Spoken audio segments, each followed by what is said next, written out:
Falling once again, you're listening to World Combat Sports. Salute to each and every one of you.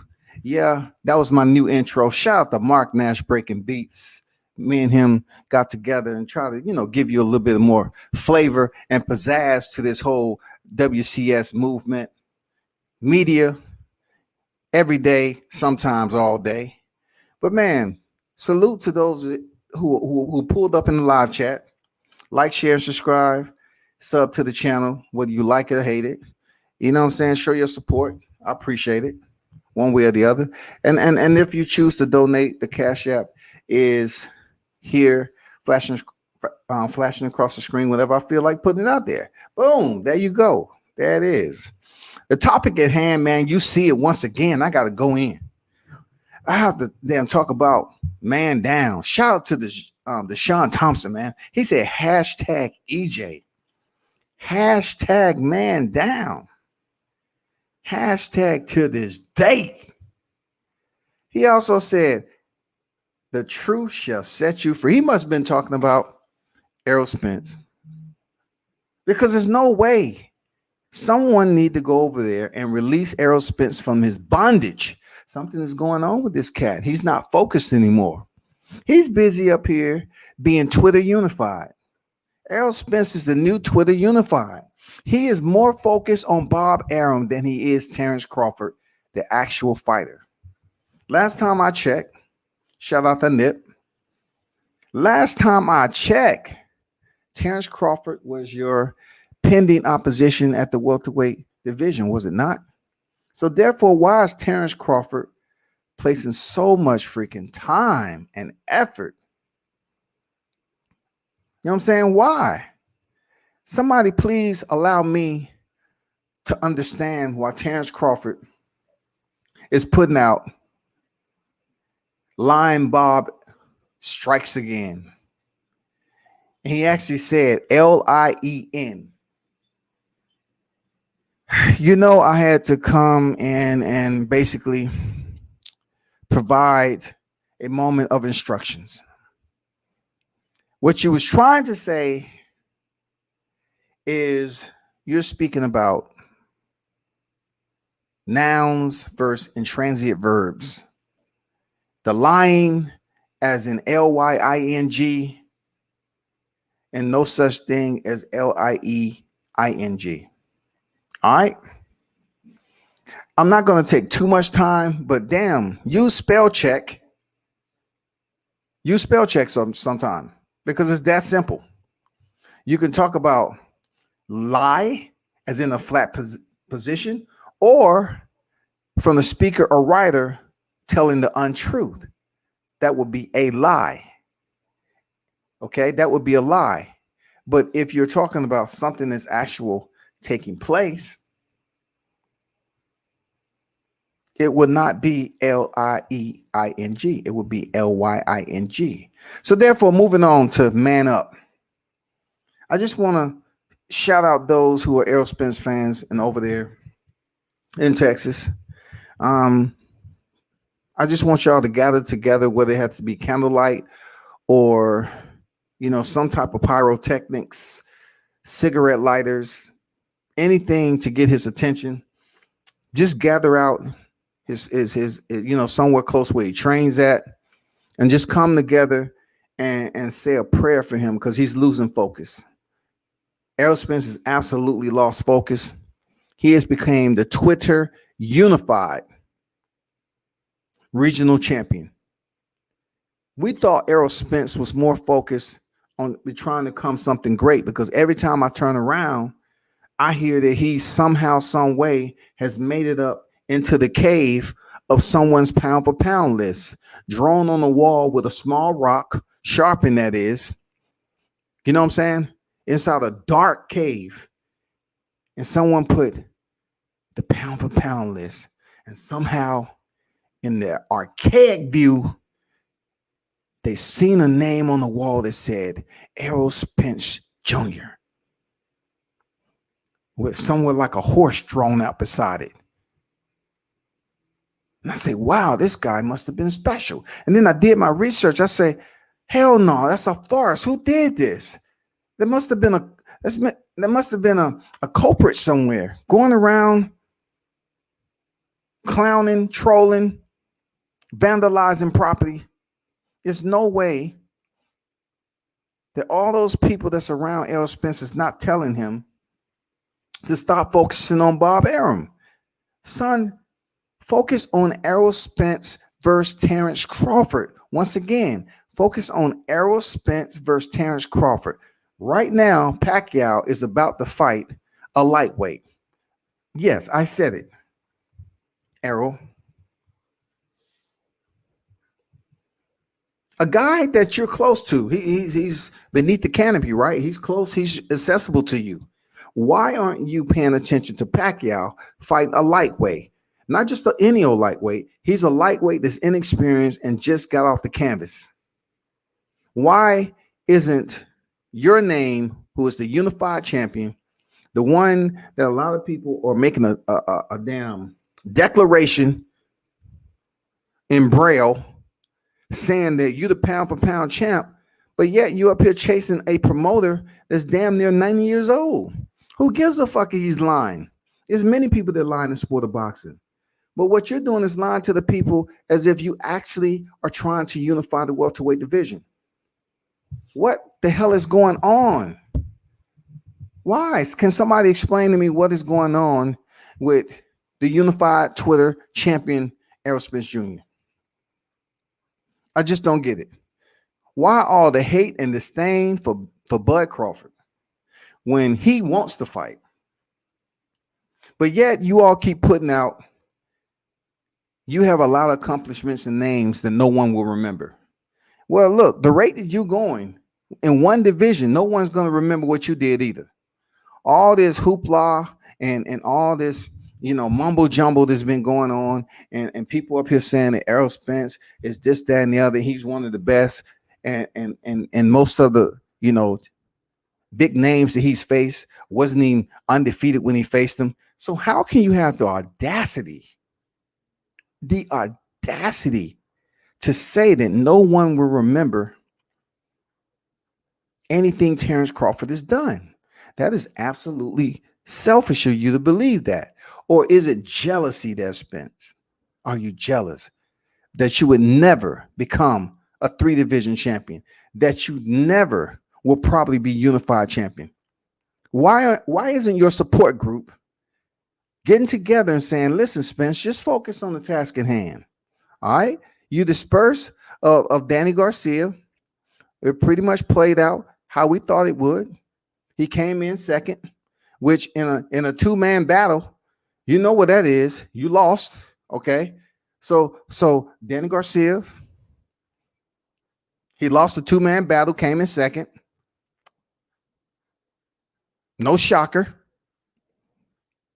Now, Manny Pacquiao about to face a lightweight, individual who's just stepped out the ring, getting off the canvas with Luke Campbell, and no one up there at the welterweight division can do anything about it. I mean, you really, truly worried about Bob Arum lying? Lying? Like, seriously, you worried about Bob Arum lying when Manny Pacquiao is not even thinking about any one of y'all? There should be some primary focus directed on scooping up the WBA title. Really, because the way it looks at right now, you're trying to say your favorite fighter may be your tune-up. Our favorite fighter may be your tune-up. So prove it to us. Prove one of our favorite fighters being your tune-up. Please. Allow us to know one of our favorite fighters. Like what? What are you picking somebody out? The featherweight division? What you gonna try to fight? Shakur Stevenson? You gonna who you fighting? Seriously, you gonna try to fight Gary Russell? I mean, who's on your radar, man? Who's our favorite fighter? You gonna fight the winner of Jose Ramirez and Josh Taylor? You gonna fight Regis Prograis? I mean, who is gonna be a tune-up for you, which you consider our favorite fighter? Vasil Lomachenko? Seriously, who is it gonna be? Teofimo Lopez? Our favorite fighter. Let me know. Michael Williams Jr.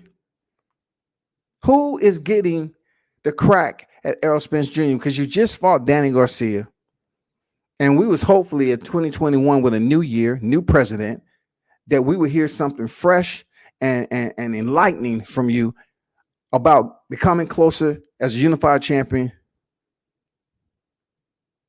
to have one face, one name in the 147-pound division. And you up here worried about Bob Arum. I am so disappointed in you. I am absolutely disappointed. You're Sean Thompson. Way to start off the chat. I appreciate you. But the truth needs to set Errol Spence absolutely free. I agree. Man, everybody in life lies, man. You know you can lie with a thought. Everybody lies. Everybody. Justin say Errol doing everything but not fighting Bud. Justin, talk to him, man. Talk to him. That's all I want. I just need like-minded individuals to speak up and call it for what it is. Errol Spence is more focused on Bob Arum than anything. Bob Arum is close to 90 years old. Stop playing with the boxing fans and let's get closer to somehow seeing Pacquiao fight one of those two, Terrence Crawford or Errol Spence fight Pacquiao, whatever it is.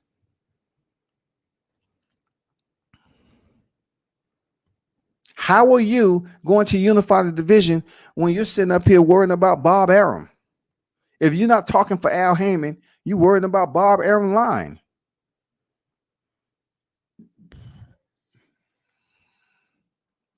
That would not debate you. He definitely not focused. Nobody want to be undisputed. Not for real. Deshaun, you lost me on jealousy. Yeah, you know. I mean, how would I lose you? Because he was up here saying that no one will remember Terrence Crawford accomplishments. What are you mad at? Your record is not that spectacular, there, Errol Spence. Because you might be a little jealous because he was able to become undisputed. That's forever. When he goes in the Hall of Fame, that's going to be forever. They're going to say 3-division champion if he doesn't go up to 154 and pick up a belt. They're going to say 3-division champion, former undisputed. That's not going. That's not evaporating. It's not dissolving. It's not going anywhere. It's in his records. It's almost like a birth certificate of Terrence Crawford right now. It's forever. All the way until he retire. When he's retired, it's not going to do anything. Now, when it comes to Errol Spence, the rate he's going, Errol Spence will be boxing until he's 40 years old. By the time Errol Spence leaves the sport, he's going to have about 5 or 6 losses probably. Real talk. Because Errol right now, somehow a little voice in his ear told him, you know, just take your time. It'll come around to it. Don't rush it. You know, just keep on talking about the fight need to make sense. And we need to make money. It need to be a live gate. Just make them seem like just bored them to death with the same language while big fights continue to happen. And you sitting here worried about what Bob Arum is saying. Let me take y'all to what I'm talking about. All right.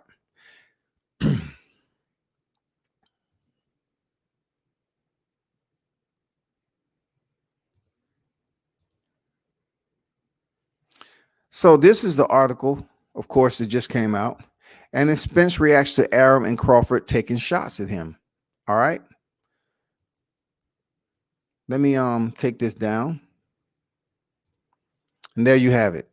So let's go through this article. It says Arum, right here, is putting the blame on Spence for the fight with Crawford, 37-0, 28 knockouts not happening. He says it's not the fault of PBC or Spence advisor Al Heyman for the bout with Terrence Crawford not happening. He said the IBF WBC welterweight champion, 27-0, 21 knockouts, would like to fight WBA champion Champ Crawford, but the money isn't there for them to fight right now. It's not a big enough fight to generate huge revenue revenue, and B, staging the Spence versus Crawford fight during the pandemic would result in less money at the gate, right? I'm not going to go through that. This is what Crawford had to say, right? I've been champion since March 1st, 2014. 7 straight years is coming up. 3 different weight classes. If I was to retire right now, the Hall of Fame would be the next accomplishments. Sorry, can't say the same for. Spence goes on to say, all those accomplishments with names people won't remember. I want to fight the best though, because Lord knows I'll use one of y'all favorite fighter as a tune-up. Bob Arum. I talked to Al Heyman. He's amenable to the fight. Spence is the obstacle. Spence throws out numbers and percentages. We believe Crawford will beat him. Unfortunately, Spence believes the same. Don't blame Heyman, blame Spence. Don't blame Heyman, blame Spence. 3 knockdown rule. And this is where Spence really, comes to the light and show us where he's at in life. He says, Lien as Bob strikes again. Lien. Okay, I'm not going to put too much emphasis in that because I did it already. You get the point. So we're basically talking about an article that just came out via Boxing News 24. I like them. They're pretty credible. Let me remove that. I like them. They're pretty credible source and so forth when it comes to staying current and up to date boxing news.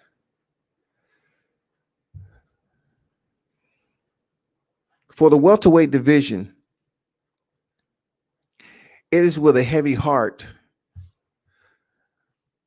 to announce, and what my belief is with Errol Spence Jr., that he is somehow misguided. He is becoming a legitimate duck. And I want to put what's quacking on his Twitter, because he's making up so many excuses when big fights are happening around him. Big fights are happening, and they're going to continue to happen while Errol Spence continue to keep on telling the people, this fight needs to come bigger. It cannot be in a pandemic. It cannot be in a pandemic. That means the live gate is not going to be maximized to its potential. But what about the fight, though? We having fights go down in Texas, your hometown. Why can't you just have a partial gate, fight Terrence Crawford, and then the winner fight for the WBA title? By then, we would have found out if Ryan Garcia gets knocked the fuck out and he sits his ass back down in the lightweight division and faces mandatory. Besides that, why are you going to do your people like that? You can make the fight happen in Texas, your hometown. I'm pretty sure you come up with the right numbers, it can happen regardless. But we can make this fight happen and give the people what they want to see. We can make it happen. I mean, what's going on, man? It's 2021. We're about to go into the 2nd month of the year already. And we've been talking about this for over 2 years. And Errol Spence is still up here bullshitting, worrying about Bob Arum. Why? Leave that man alone. Bob Arum is older than most. He's an OG in the game. He's been around for quite some time. Why are you worrying about Bob Lien? Like, this is becoming a bit playful on the wrong age group. You know what I'm saying? Like, we're talking about 8 or 9. Why are you worrying about what Bob Arum is saying? Why don't you focus on making this fight with Terrence Crawford, man? He's undefeated. He has more wins than you. He has more divisional titles than you. He has more world titles than you. So why are you worried about minimizing his accomplishments in boxing? If you say you want to make your favorite fighter, if that's what you're trying to do, if you want to make one of our favorite fighters a tune-up, do it. Show it. Leave your comments. K to God, what's good? Errol don't want it for real. Hey, man, I'm trying to find out what he does want. You know what I'm saying? I'm trying to find out what Errol Spence wants in the boxing life. What is his projection? I mean, what is going on in his thought process? Where's your goals? Come on, man. Where are we going with this fight? It just seems like you want to reiterate what Bob said after the fight that you had. I don't know why he had my fight. I don't want to repeat what Bob said, but the proof is in the pudding. Who cares what is going on? Well, I don't know why he had my fight. I wouldn't go to his fight. He said he didn't need me for his legacy. So why he here? He here because he wants to fight you. Therefore, you need to make sure you're fair and make the numbers right.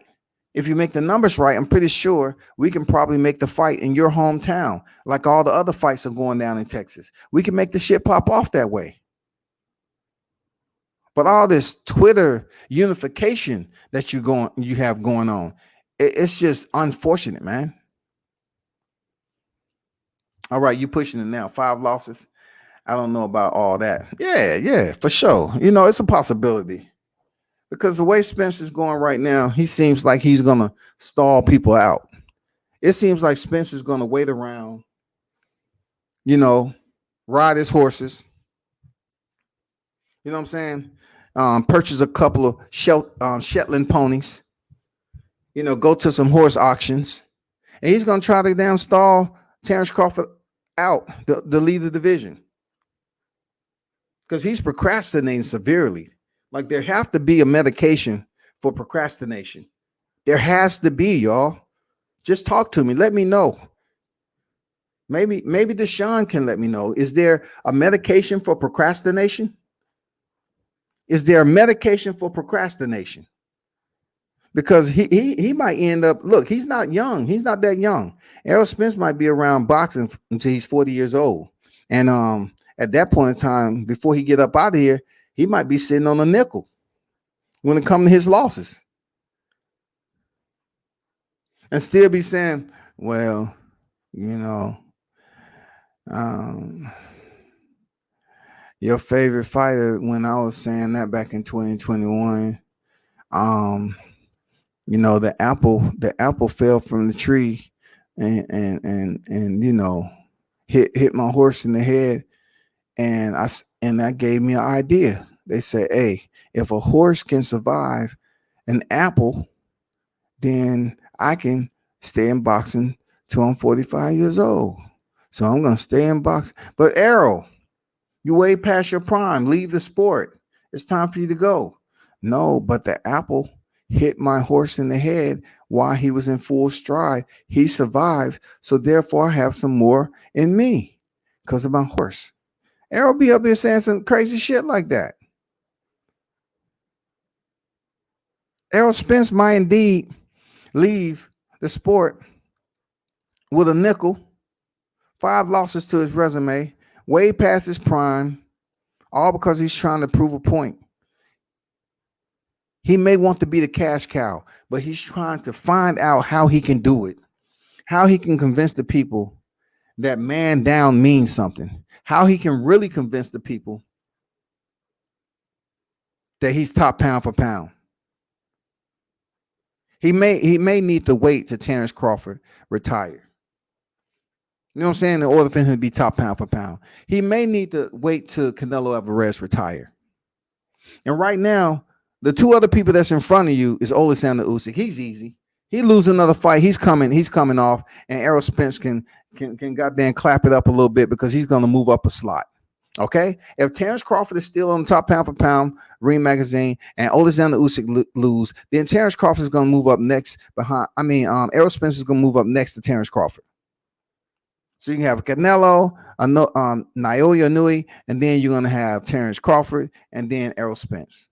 All right, that is one way where he can get close to Errol Spence without actually fighting him. Terrence Crawford, my fault. That's one way that he can get close to Terrence Crawford without actually fighting him, is that Alexander Usyk loses.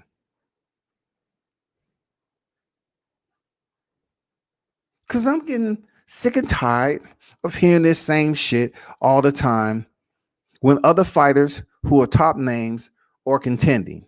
But when it comes to these particular individuals, two black fighters in a hot division right now, we've seen you fight Sean Porter. He had a WBC strap. You fought him. Why? Because you thought he was the easiest route. So you went over there and fought Sean Porter, and you was able to get the job done. Narrowly, it was narrow, but you end up pulling it out. Now you have two other individuals in the welterweight division, i.e. Manny Pacquiao and Terrence Bud Crawford. And you cannot just say, let me go ahead and face Terrence Crawford to get it over with. If you think you can beat him, if he's going to be a tune-up, go over there, get Terrence Crawford, and then the winner faces Manny Pac after he come up, after he returned from 143 for putting Ryan Garcia in the graveyard, the Filipino graveyard. He'll be there. If he don't vacate the title, it'll be there. Seriously, it'll be there. But I think World Combat Sports and a lot of other boxing fans who are, Bud supporters who understand that fight will go one way with Terrence Crawford winning. We want to see the fight. We're tired of hearing you be more concerned about someone that can be your granddaddy. He's not stepping through the ropes. It's not going to be at a catch weight, nor will it be at a catch age. Okay? Somebody, please put the hashtag on his mailbox and say hashtag man up. Seriously, somebody.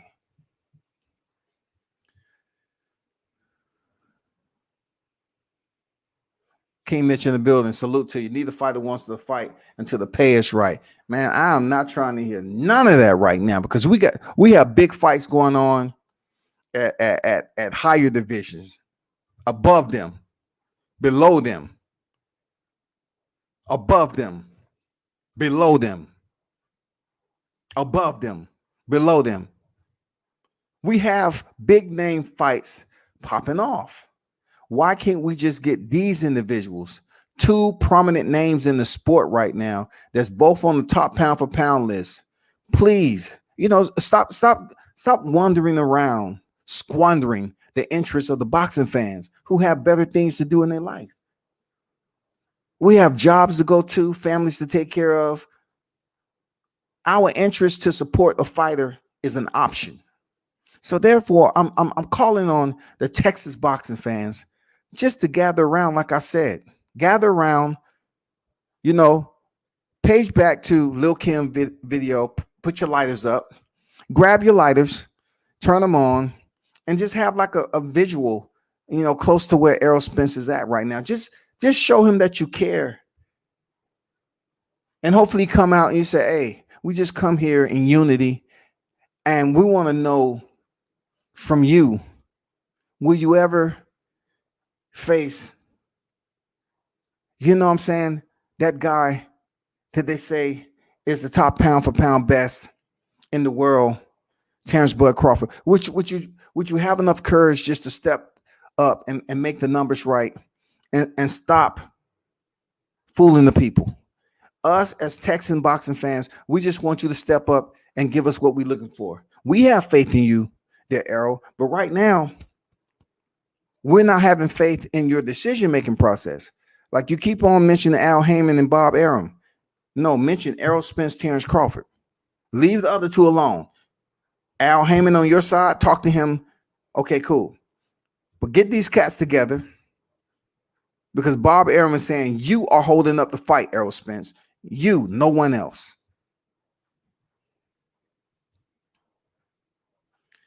Danny was definitely a tune-up. I couldn't call him that out of respect, but it's apparent Spence thinks so. Well, we know Danny Garcia is used to coming in second place. We know that for a fact.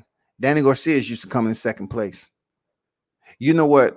Fine, let me get Errol on the phone so he can bud down and end all this foolishness. Okay, Deshaun, for real, if you can please somehow, some way Um, and I'll donate, to his cash app about $7 or something like, because seven is a lucky number. Seven means godly. You know what I'm saying? Something that's spiritual. So yes, please, by all means, if you can do that.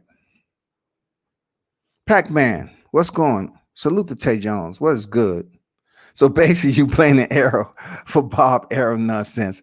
I'm blaming Errol for not stepping up and allowing himself to understand this fight can take place. You have all these big fights that's going on above him and beneath them. Why is he talking about money like that? We don't know when the pandemic is going to be absolutely 100% clear. No one does. But boxing, the cylinders are turning and the partial gates have cracked open in Texas. Okay? Texas, Florida, we have plenty of areas. Florida, we can make this fight happen regardless. So if we have another big fight happen, let's say in the lightweight division, let's say in the super middleweight division, what will be the excuse? Let's say in the heavyweight division, what is going to be the excuse for Errol Spence and Terrence Crawford not happening? You know what it's going to be, Tay? It's going to be Errol Spence. Hashtag man up. Hashtag man up. What's going on? Mark Nash in the building, breaking beats. What's good?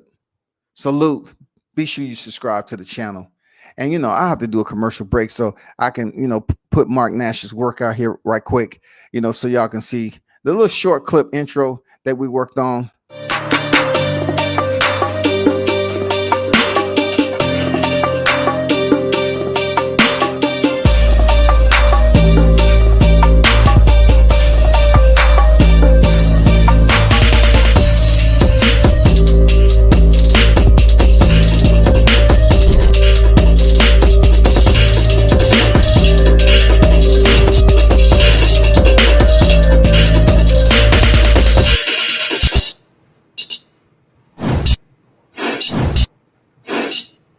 See Mark Nash up there putting his damn mind to something. You know what I'm saying? And that's light work for Mark. That's light work. But those of you that want something done for your channel, just go check out Mark, man. Let him play around with your ideas and everything and get you going. You know what I'm saying? Appreciate you.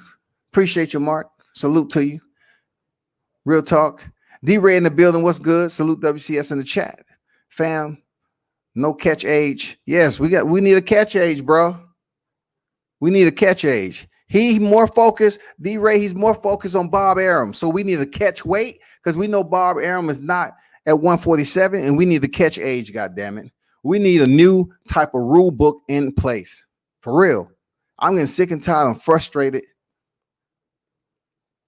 It's finger pointing going on right now because if Canelo Alvarez, he comes off Abner Yildirim and make a big fight for unification, that would have mean that Canelo Alvarez during the pandemic, okay, he would have fought Callum Smith, beat him, then dispersed of his mandatory, which has been waiting around for a couple of years, and then somehow made the Billy Joe Saunders of whoever he's fighting. He's made it clear he's unifying.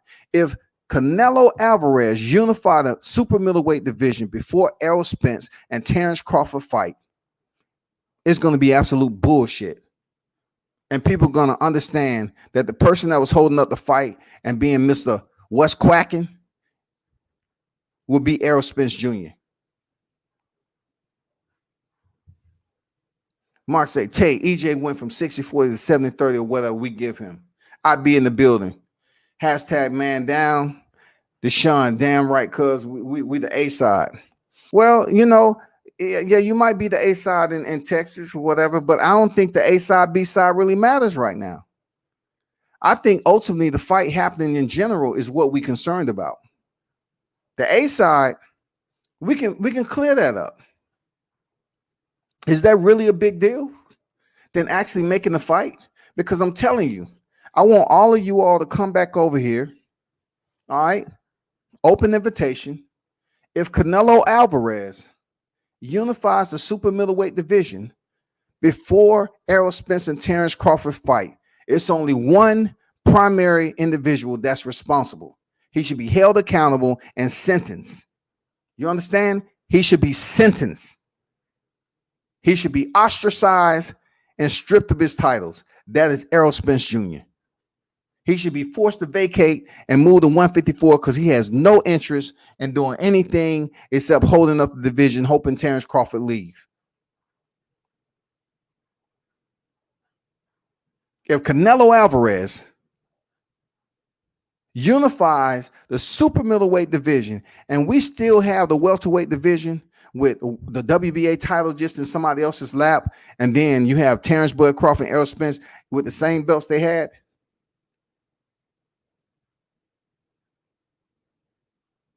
I'm marching. I'm marching, goddammit. Seriously, I'm marching. I'm putting in a petition.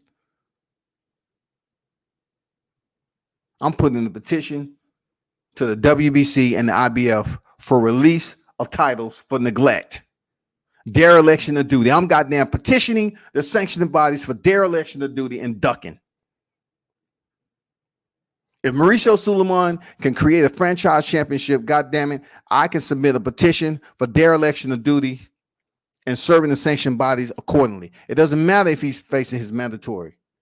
He is somehow afraid, optimistic, fearful of facing his alpha in Terrence Bud Crawford in the welterweight division. That's what's going to happen from WCS, period.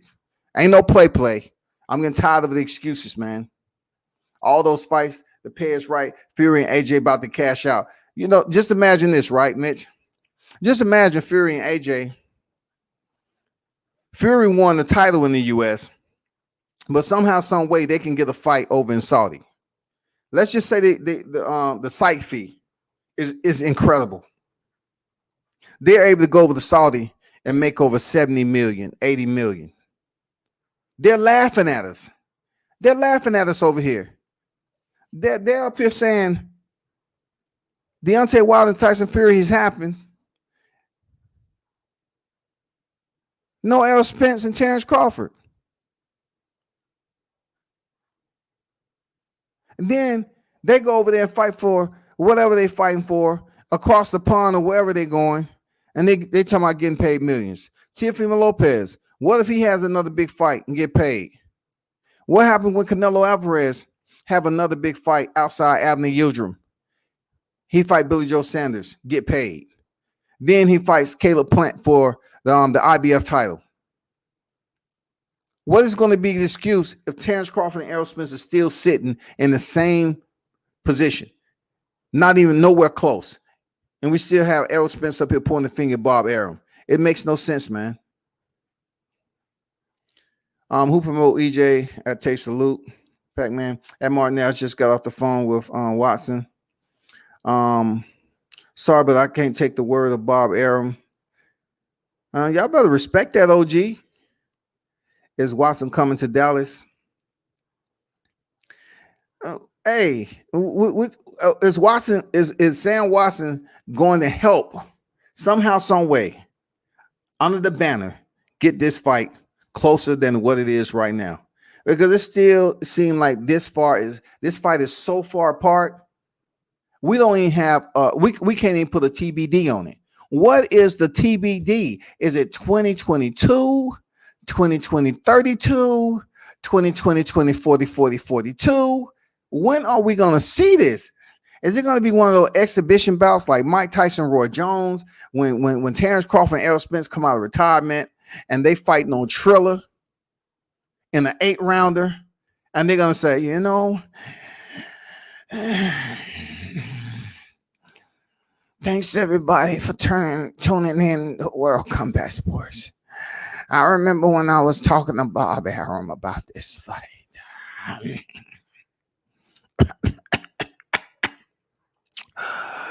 I remember when I used to talk on this particular fight years ago, and I'm just amazed it's happening right now. An 8-rounder exhibition. Wow. Still suffering from COVID. But goddamn it, I'm upset. It's echoing at the end. What's good? WCS just got in here. Trick Note, what's good, man? Pac-Man, I like that. IB, what's good?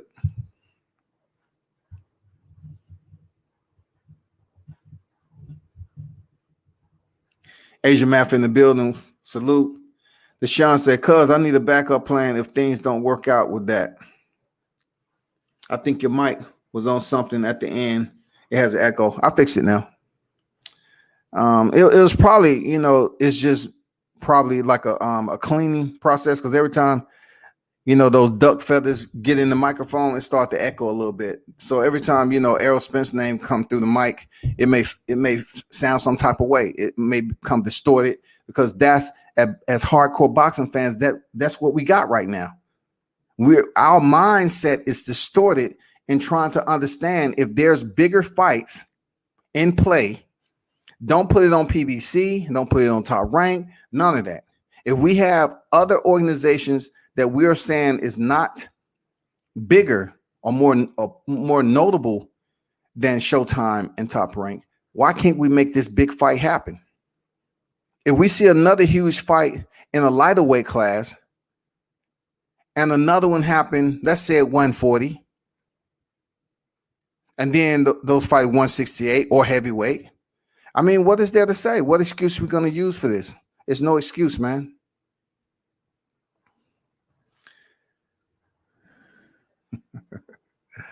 Come at looking like Booker Eli. Good shit, Mark Nash. Yeah, man, that's all Mark Nash right there. Salute to Mark Nash. Hit him up, man. Talented cat right there. D Hodges in the building. Salute to you, man. Sean, and we frustrated off of Bob Arum lies like the contract expired. Okay, so look, keeping the hundo, right? I can agree with this bullshit he was trying to pull on Deontay Wilder. I get it, but look, the positive aspect of that, Deshaun, is the fact that Deontay Wilder's still in court arbitration trying to get this shit cleared up. Yeah, Bob can take a strike on that, okay, but right now we're trying to focus on this Bud Crawford Errol Spence situation. I will check the box on that. You're right. But what do you have that I can check the box on? We're trying to get Errol Spence closer to Terrence Bud Crawford. Because right now it just seems like he wants to stay in the middle of the pond and swim around in circles. I'm trying to get this fight, so I won't have to make another thumbnail about it, man.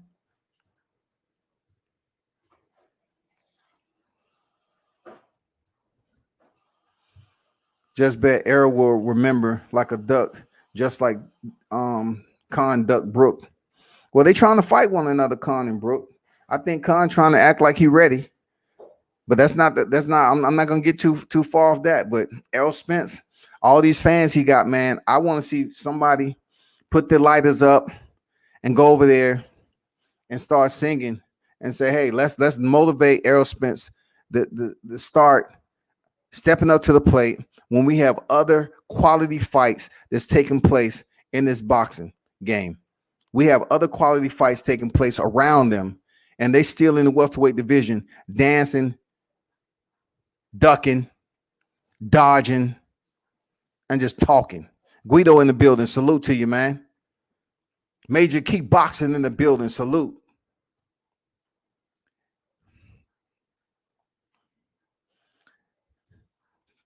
Pac-Man, look, don't forget Tay a teacher, right? Pac-Man say, so basically, you think the arrow's ducking because Aaron don't want to put up his side of the pot. No, it's not the fact that I'm basically thinking Errol's ducking. I'm saying he's ducking. It's no basically. Basically, it's leaving a little bit of optimism.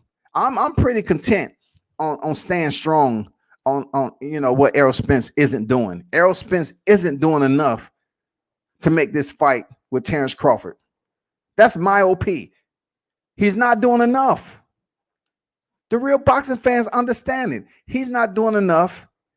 And how can you sit up here and continue to see big fights rotate in recession around in the boxing community, and they still talking about, well, we need the live gate. We need a live gate. You're not the biggest fight in boxing right now. That's gone. You're not the biggest fight in boxing. You're going to end up having the super middleweight division, Canelo unifying the super middleweight and have bigger fights than this. You're gonna have shit popping off in the lightweight and the junior welterweight division that's bigger than this. All while y'all sitting in place trying to come up with a perfect date on when to make this fight. Meanwhile, Manny Pacquiao is preparing himself for a eulogy. Hello, Manny Pacquiao.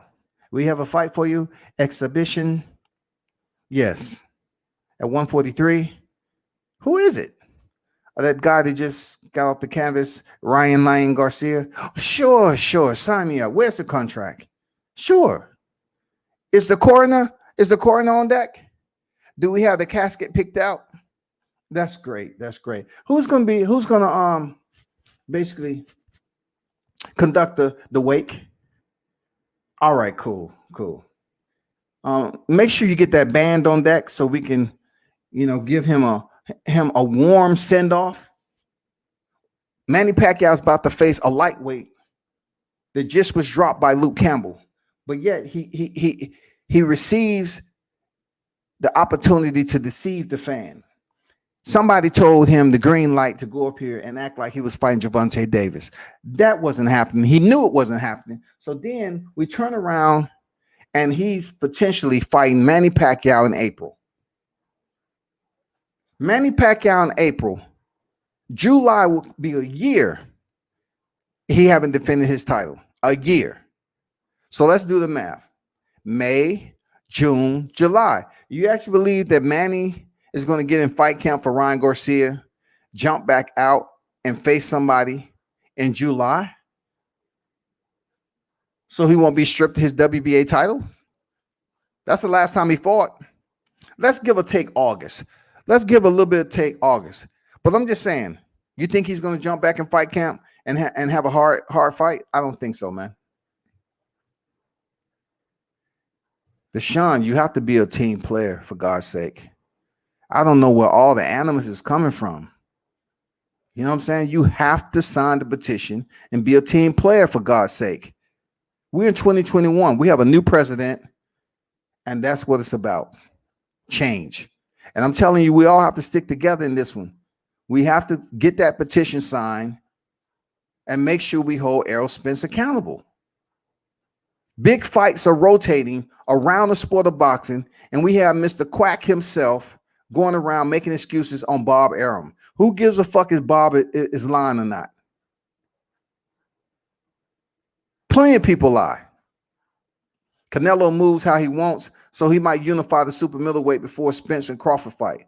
Yildirim and BJS will be done before winter 2021. That leaves one title in plan. See, basically right now, all I have to do is shut down because Mitch just summed up everything if I was going to close out the live. Pretty much. That's pretty much where I'm getting at. That's pretty much where I'm at right now. Real talk. Everybody should understand that paragraph right there. Let me put it up, please. Let me put it up.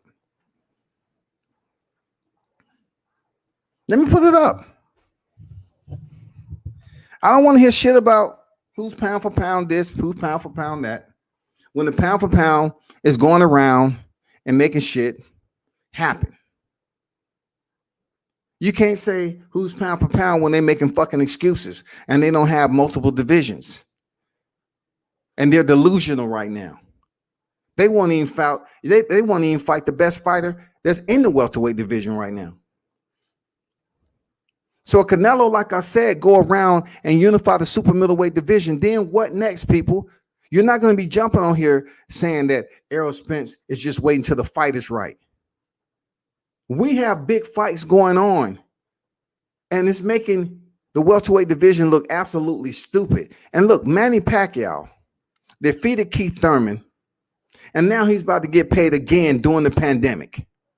Why in the hell we can't sit up here and come to a damn reasonable solution to get Errol Spence and Terrence Crawford? Is Manny Pacquiao about to face a lightweight in an exhibition bout where whoever loses, it doesn't go on their record? Why aren't we getting some type of damn closure here when it comes to damn Errol Mr. Quacking Spence Jr. Quack, quack. Leave Bob Arum out your damn thought process, dog. We have shit floating around here, people making money, people eating, and it's still a pandemic out here. We still have to wear masks. So once again, to the Texans, gather around, put your lighters up, and try to find out what the hell is going on with that welterweight division. Serious, what the fuck is going on?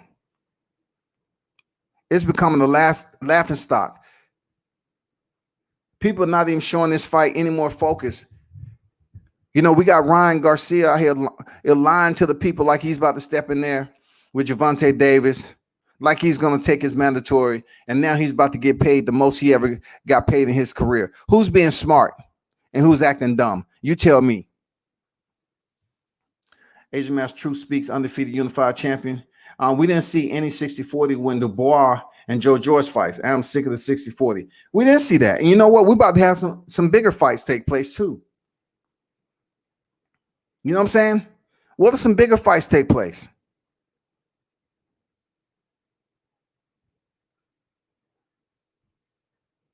What's going to happen? What if Joe Joyce and Oleksandr Usyk take place? That's going to be a pretty solid fight. We did see Joe Joyce and Daniel Dubois. You know, the heavyweight division is still in arbitration and the dilemma. So what is next? People going to continue to talk shit about Canelo, you know, what he popped on and everything. And he sit up here about to fight Yildirim. Man, y'all better understand how boss moves. You better understand how pound for pound moves. They do what the fuck they want to do. And that's exactly what we're looking at. Why I can't believe, and when I hear my ears, when I hear Spence come up in the pound for pound #1, it's just so hilarious. I'm thinking of this. Look, I'm thinking of this. When I hear Errol Spence is top pound for pound #1, I'm sober, right? When I hear that shit, it makes me want to go to the package store and get something to drink. Because in reality, it's not enough for me to understand why someone is still pushing this narrative.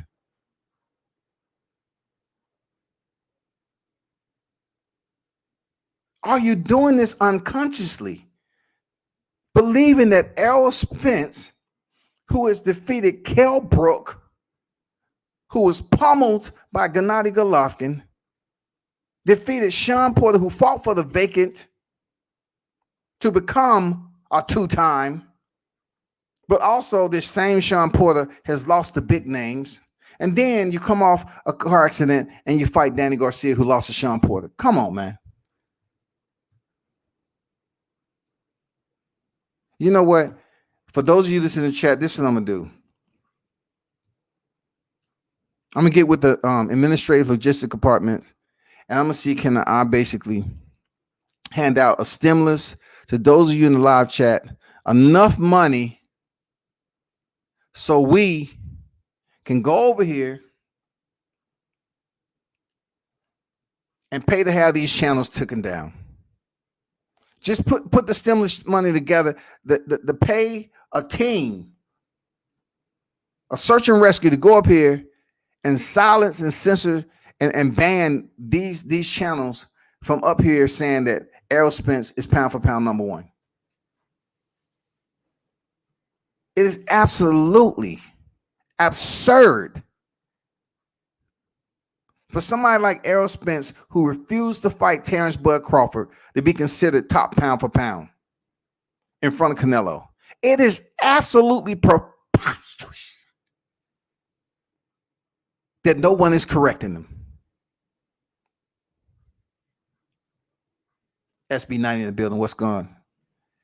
EJ running, Bud pound for pound. Talk to him.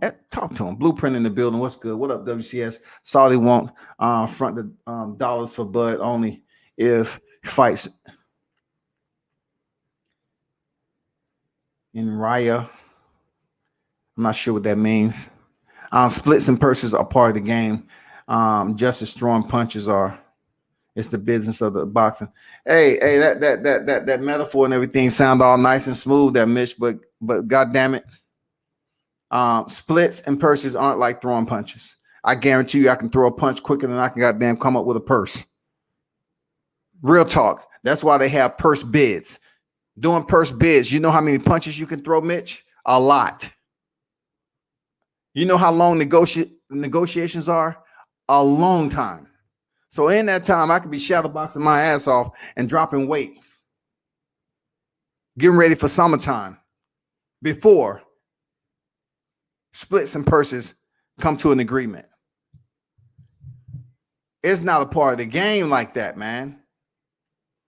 D-Ray, the fans have to stop negotiating because don't think these fighters don't be listening. The fighters can listen, but the ones that are listening should be able to separate something that is absolutely personal and full of malice and what's basically media appropriate banter. That's all. You know, it's just banter goes on all the time. If someone is getting mad about someone's opinion, such as you ducking and you Mr. Quack Quack, or people up here saying that you top pound for pound without the resume, I mean, come on, that should be questioned, and they shouldn't be mad about it.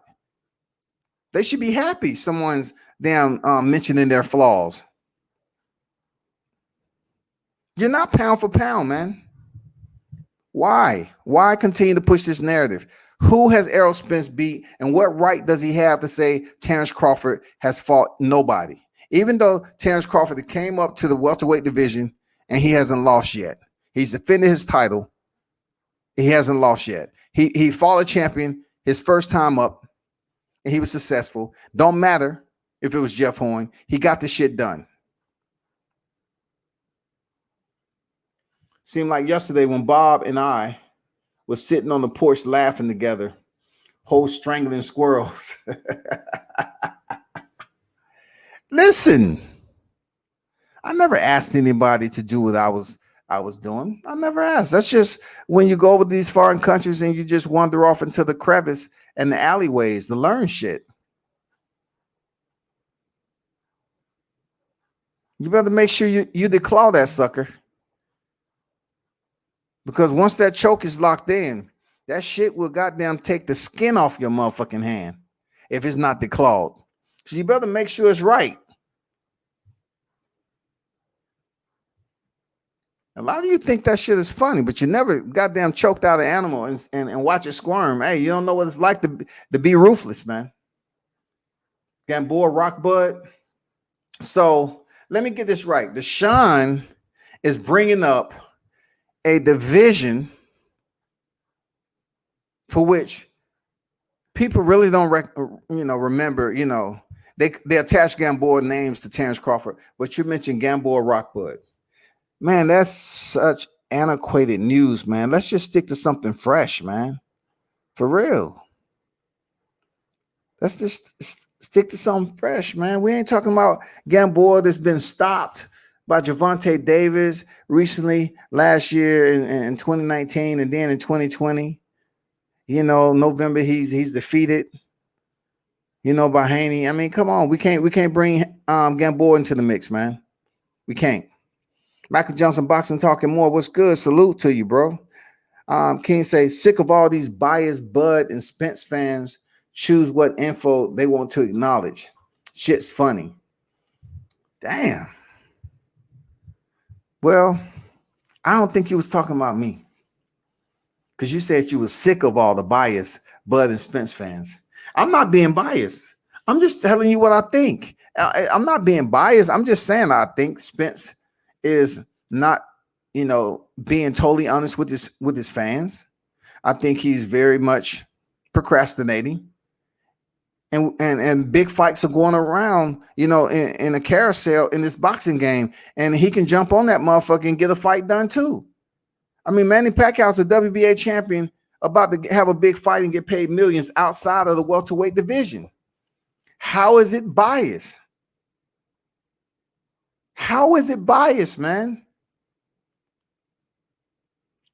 Asian Math, I don't know who you agreeing with, the truth. Who you agreeing with? D-Style Boxing in the building. Salute to you. Make sure y'all subscribe to D-Style Boxing. Check him out. King Mitch, Canelo versus Plant for undisputed super middleweight still isn't a bigger fight. Man, you must be out your goddamn mind. You must have lost your everlasting. Mitch is tripping on a Thursday day. You are absolutely tripping. You think Canelo versus Plant, after all this delay and this buffoonery that's going on with Errol Spence and Crawford, you think it's gonna be you actually believe Crawford and Spence is gonna be bigger than Canelo Plant? You trying to tell me if Canelo, who has set out, and look at this, let me break this shit down. Canelo went up, stopped rocking fielding, right? Frolicked his ass and skipped on up to the light heavyweight division, did what the fuck he wanted to do, pick up a belt, vacate, come back down, decide what the fuck he want to do, getting his ass out of a damn contract, doing what bosses do, moving as he see fit. Then he decides, you know what, I want to face the WBA world champion at super middleweight. I go back up here, I damn have a route. He routes Callum Smith. Boom. In the process, excuse me, my name is Canelo Alvarez, and I want that WBC vacant title that David Benavidez did not respect, nor he deserved. Can you place that into the Callum Smith? Sure, Cinnamon. What else you need? No, that is it. Okay. They throw the WBC title in there along with the WBA. Boom. 2 for 1, goddammit. That's what bosses do. That's what pound for pound fighters do. 2 for 1. Benavidez wanted to come in 18 pounds overweight. He loses his title and Canelo picks it up. What's the problem? 2 down, 2 to go. BJS Caleb Plant. And you're trying to tell me he defeats Caleb Plant? I mean, he defeats Billy Joe Saunders and then go and have an undisputed with the IBF champion Caleb Plant, and people are not going to be tuned in? I have to beg to differ. You know what? I will never agree with that. There's no way Spence versus Crawford do bigger numbers than Canelo versus Plant. Nope. Not happening. It's not happening. Do y'all see what Canelo has? Look, do y'all see what's going on with Canelo right quick? Y'all hate it, but it's happening. He's getting shit done. Canelo went up to the super middleweight division and scooped up the WBC too. In the meanwhile, he said, fuck the WBA at the middleweight division. I'll vacate that. Let's raise up Yoda Murata. I'm not selfish. I'm not going to hold it up no more. Go ahead. I'll vacate it. He just totally abandoned the middleweight division. Like it was a freaking old, out-of-date orphanage. That's what Canelo did. He said, fuck it, I'm gone. Let's not remember now, not too long ago, Errol Spence is like, the guy asked him, do you think the people will see Terrence Crawford and Errol Spence anytime? Yeah, we'll get around to that, but it'll be better to fight Canelo Alvarez. So Errol Spence is telling you who's the man right here, right? So in your post, you're saying that Spence versus Crawford is going to be bigger than Canelo versus Plant, but yet Spence is requesting to fight Canelo Alvarez. So if that is the case, he understands where the money is at. Errol Spence totally gets it. He understands where the money is at. But of course, Canelo said, no, my friend, my intentions is to unify the super middleweight division, doing what boss shit do. If Canelo Alvarez unifies the super middleweight division before Errol Spence and Terrence Crawford fight, we should be absolutely disgusted. Those of you that's up here talking about pound for pound shit, you should be absolutely vomiting and taking a spoon and eating it and vomiting it back up and take a spoon and goddamn eat it again, all of it, just like it's damn fresh oatmeal, and vomit it up again. Because that's what it seems like to me each and every time I hear this shit.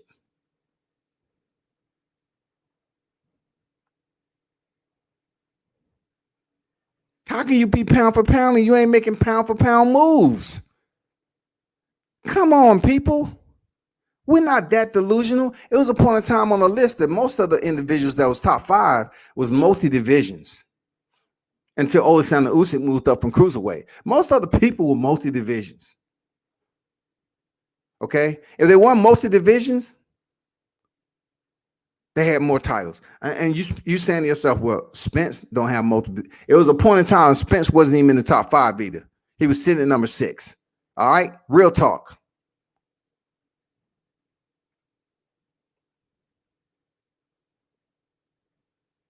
But I'm just so frustrated with this nonsense. Asian Math $500 on the True Spence Unified Champion. On what fight though, Asian? Are you talking about him versus Crawford? Man, I hope that shit is close to Christmas because I'm gonna enjoy spending your money on some bullshit. For real. If that's a bet, whenever that fight happens, listen, you gotta understand, I'm 50, right? So if that shit happened 15 years from now, I'm not sure if I'm gonna be able to remember the bet.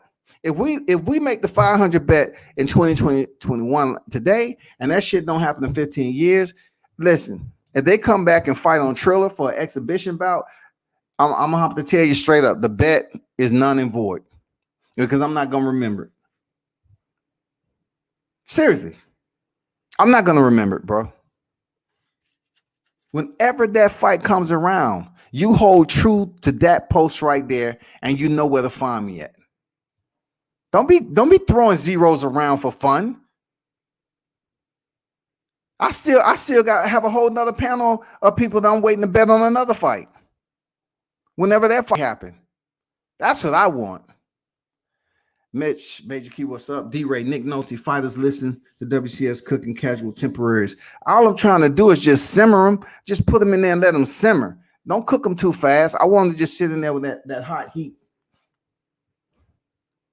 So they'll know not to come back over here. You know what I'm saying? Just cooking the temporaries. That's all I'm trying to do, D-Ray. Just make sure they're well done.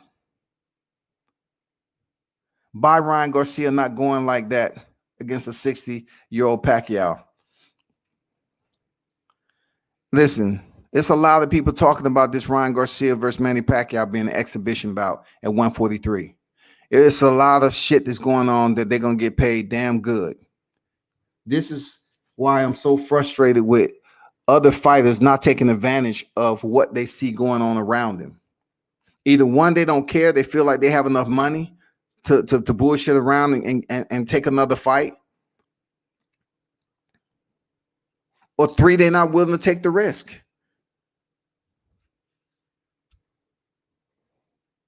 I don't know what it is, man, but we're getting big fights made. We having big fights made, and we still have individuals that's in the welterweight division doing the same motherfucking thing.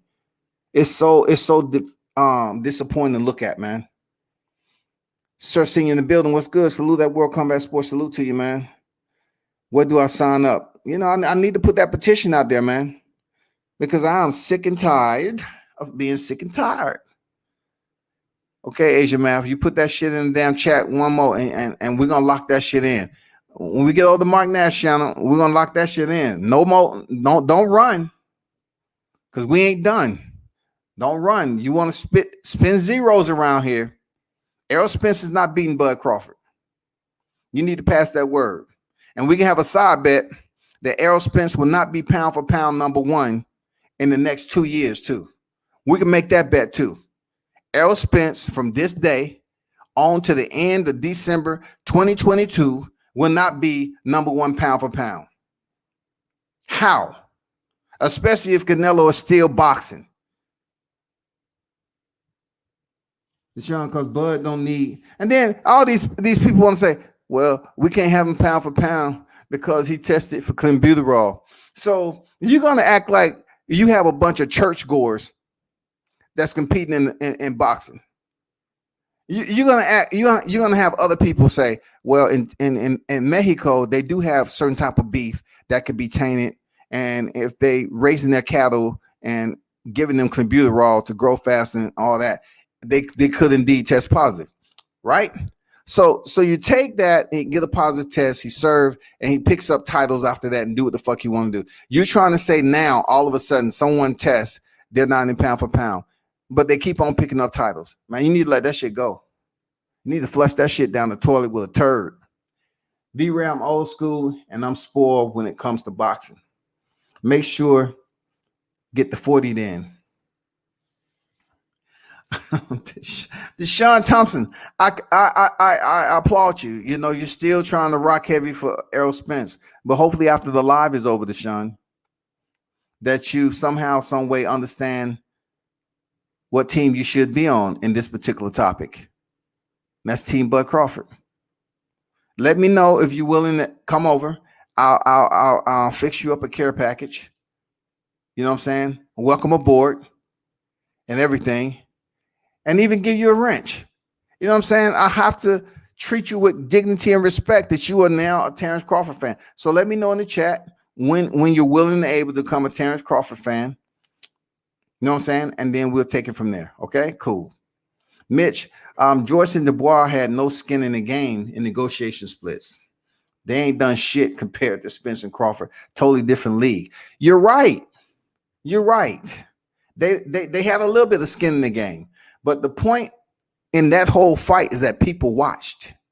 People watched Joyce and Dubois. People watched as he tatted him up. It was a look. Dubois was an undefeated, up and coming. Both of these guys was undefeated, man. Everybody was looking to see like how would Daniel Dubois do against the taller Joe Joyce. Being that the taller Joe Joyce is a much older fighter, and then Dubois being a young gun, a lion in the game coming up. They wanted to see. They wanted to see, people, and they got what they wanted to see. Now comparing that to Bud Crawford and Errol Spence, no. Hell no, they don't have no skin in the game when it comes to numbers. No way. Deshaun said, we don't need it. I just got my 600 in the mail. Okay. So basically, hey, check this out, Deshaun. What you betting to? Because my Cash App is up there going across the screen. If you want to put the entire 600 in World Combat Sports escrow, you just go ahead and let me know. Just go ahead and deposit into escrow. Go ahead. Put that 6 in escrow, shouty. You know what I'm saying? My Cash App is flashing across the screen. Put that shit in escrow and we can be good.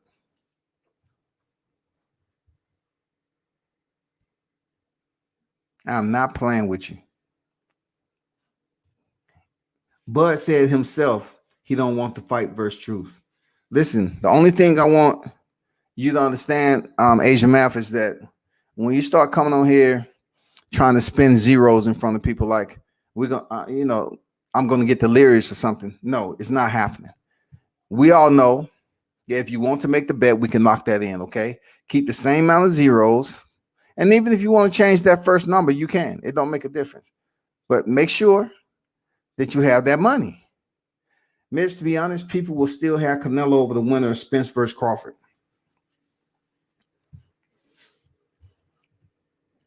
The sane people should have Canelo. Canelo's the cash cow. He's moving how he see fit. I would suggest anyone place themselves in the position of Canelo Alvarez to be serious. I know it sucks being at the top. Ask Floyd Mayweather. But I'm like this. You don't know who peep game from who? Y'all can keep mentioning Floyd Mayweather when Floyd Mayweather is retired. So the successor to that is Canelo Alvarez. Not only did he pay attention while he was in class, but he ain't looked back. 54-1-2. We still have people up here trying to justify why he isn't pound for pound number one. When Errol Spence said he was pound for pound number one, like he didn't go up there, scoop up that title with Rocky Fielding, pull back up. Look, pull back up. Just pull back up. It didn't matter what car he was in. Pull back up Let me say I'm gonna take another fight against Callum Smith, and I'm gonna put that WBC that's vacant and hanging out over there. Okay, Mauricio? Yes. Okay, let's do it. Boom. Now he's set for Billy Joe Saunders after he dispersed of Abner Yildirim. We know Abner Yildirim ain't doing anything. It's not going to be any upsets or shocking moments in this fight. He's giving him a paycheck like Floyd did Berto. That's all that is. So get used to it. Abner's going to get a nice little paycheck. You know, enough to buy him some Raisinets, some chocolate milk, a couple of pair of new jeans and shit, and you're good. Then Canelo's going to put his eye, you know, because he should beat Billy Joe Saunders. That's going to be a pretty good fight, in my opinion, because Billy Joe Saunders, he might come in inebriated or whatever. Look, I'm looking at Billy Joe Saunders fight, and he'll come in and do something to sabotage it. Billy Joe Saunders is the type of dude that will find a way to give himself COVID. Seriously, he's that type of grimy dude, just so he won't have to fight Canelo. But they better have a backup plan, because that backup plan ain't going to be Caleb Plant. Caleb Plant will not. He refused to take short notice fights.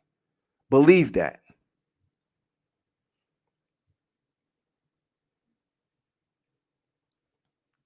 Bud Crawford career.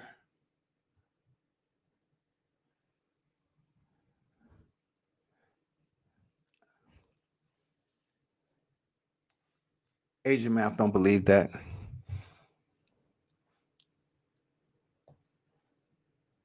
You don't believe that. Stop playing. So seeing Asian Math. So what is EJ whole career before these last 5 or 6 fights? Let's go back to when he actually. Let's go back to when he was actually competing at super welterweight. Absolutely earned nothing from it, no title.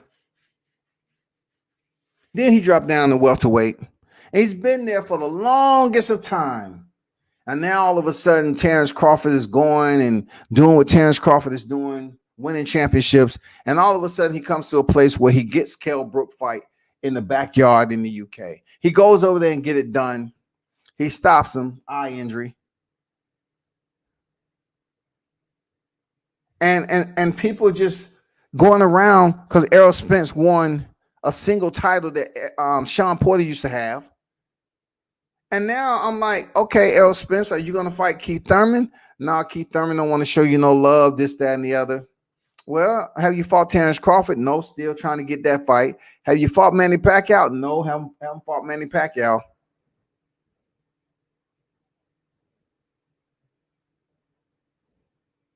You fought Sean Porter?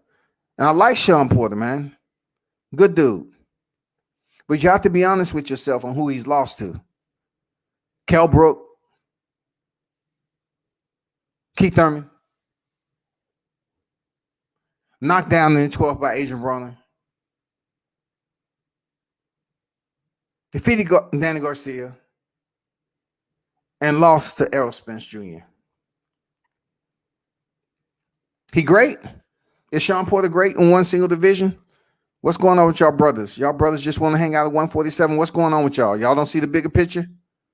Y'all not trying to move up to 154? Because it's a lot of cage doors swinging over there, ready for them, Jermell Charlo to drop those titles. They ready. Go get a fight with Tim Tszyu. I know he about to fight Dennis Hogan, but see, can you get a fight with Tim Tszyu? He trying to make a point up there. Holler at Sebastian Fundora, the Tower Inferno. See if he got a fight. You know what I'm saying? Get at Charles Conwell. There's a lot of fights if you want to test your mantle. There's a lot of dogs up there, man. Go check them out. Caleb over Canelo.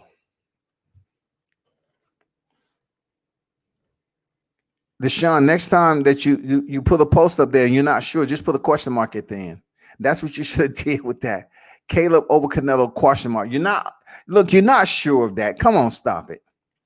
You're not sure that Caleb defeats Canelo. You're not sure that. It's going to be a damn good fight when it happens.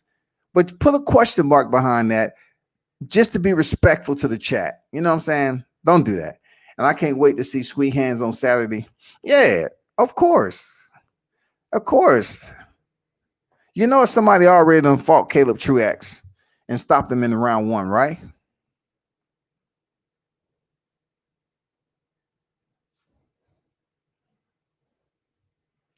Spence versus Crawford is 2 top pound for pound undefeated guys. Canelo versus Plant is Canelo versus good champ.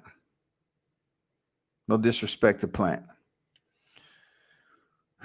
So let me break this down. You're saying Canelo is fighting a good champ. Canelo is versus a good champ, and who's the IBF champ in Caleb Plant. So I must say this though. Out of all the names you mentioned on there, Spence versus Crawford,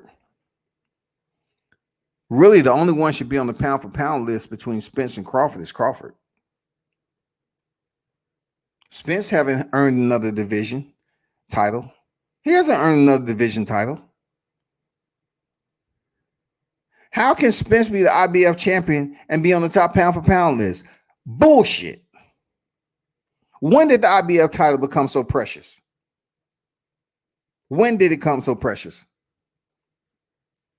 How was Spence on the pound for pound list with just the IBF title? Why? Because it's a popularity contest. If Jermell Charlo is the unified champion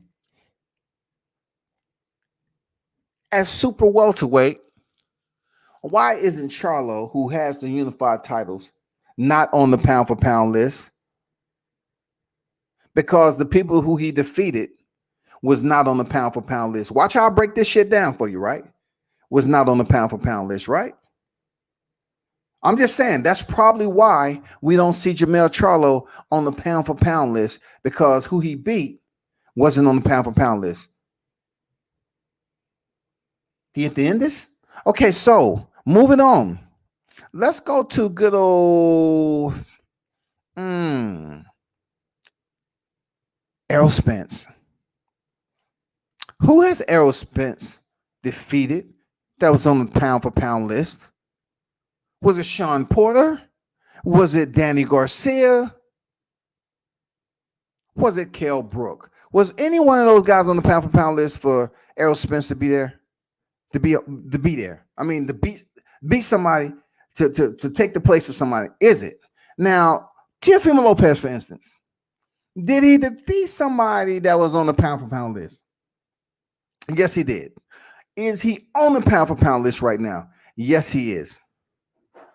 He's around 6. BWA might be 5. I don't know. But he's on the pound for pound list because he defeated Vasyl Lomachenko, but he defeated someone on the pound for pound list. So I go back to this. Why is Errol Spence on the pound for pound list? Who did he beat?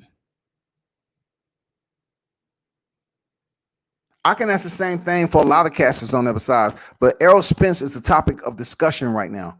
Why is he on the pound for pound list?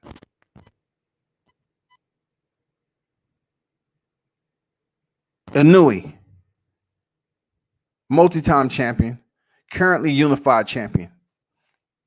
Why shouldn't he be on the pound for pound list? Why shouldn't he? But then again, I can be facetious and say, well, Mikey Garcia should be on the pound for pound list. But Mikey Garcia being a 4-division champion is not enough, because the only way he would have made it on the pound for pound list is if he defeated Errol Spence. He would have made it on the pound for pound list. Hands down, he would have. You talk about Terrence Crawford undisputed doesn't mean anything, but it does, because he's ahead of Errol Spence on the pound for pound list. Oleksandr Usyk is in front of Errol Spence because he unified the cruiserweight division. Undisputed. Not Errol Spence. So what I'm trying to tell you is that Errol Spence should not be in the company of a Terrence Crawford.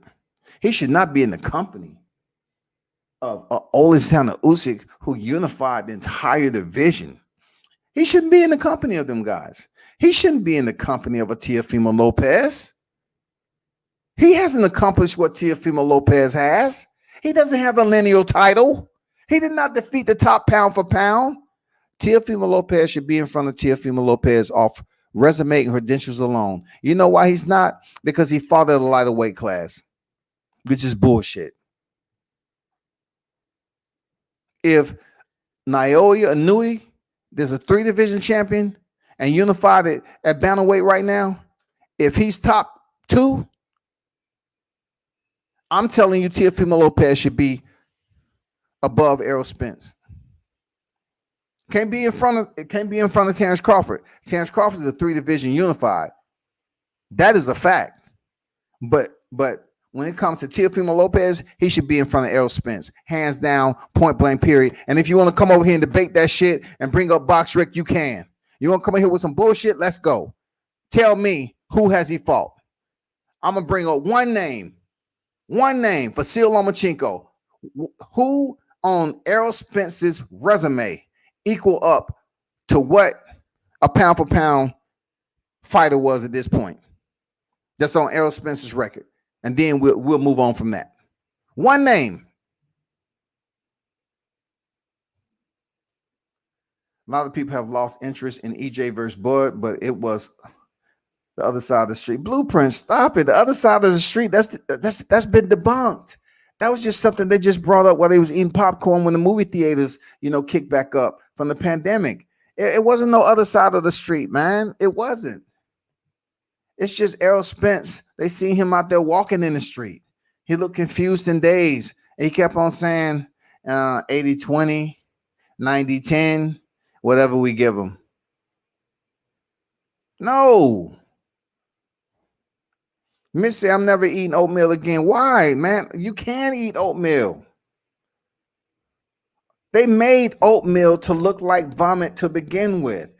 Oatmeal is not something that's supposed to look all nice unless you dress it up with some blueberries, strawberries, and bananas. But in this case,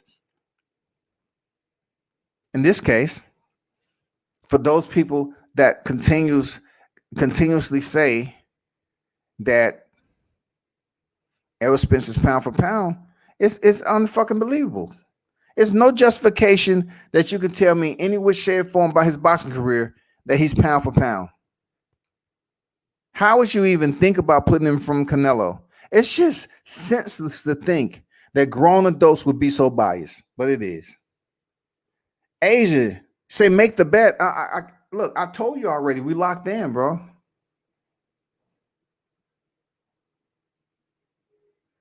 We locked in. It's cool. We cool. We'll talk about it on the other side. We locked in, bro. Just don't goddamn close down your account.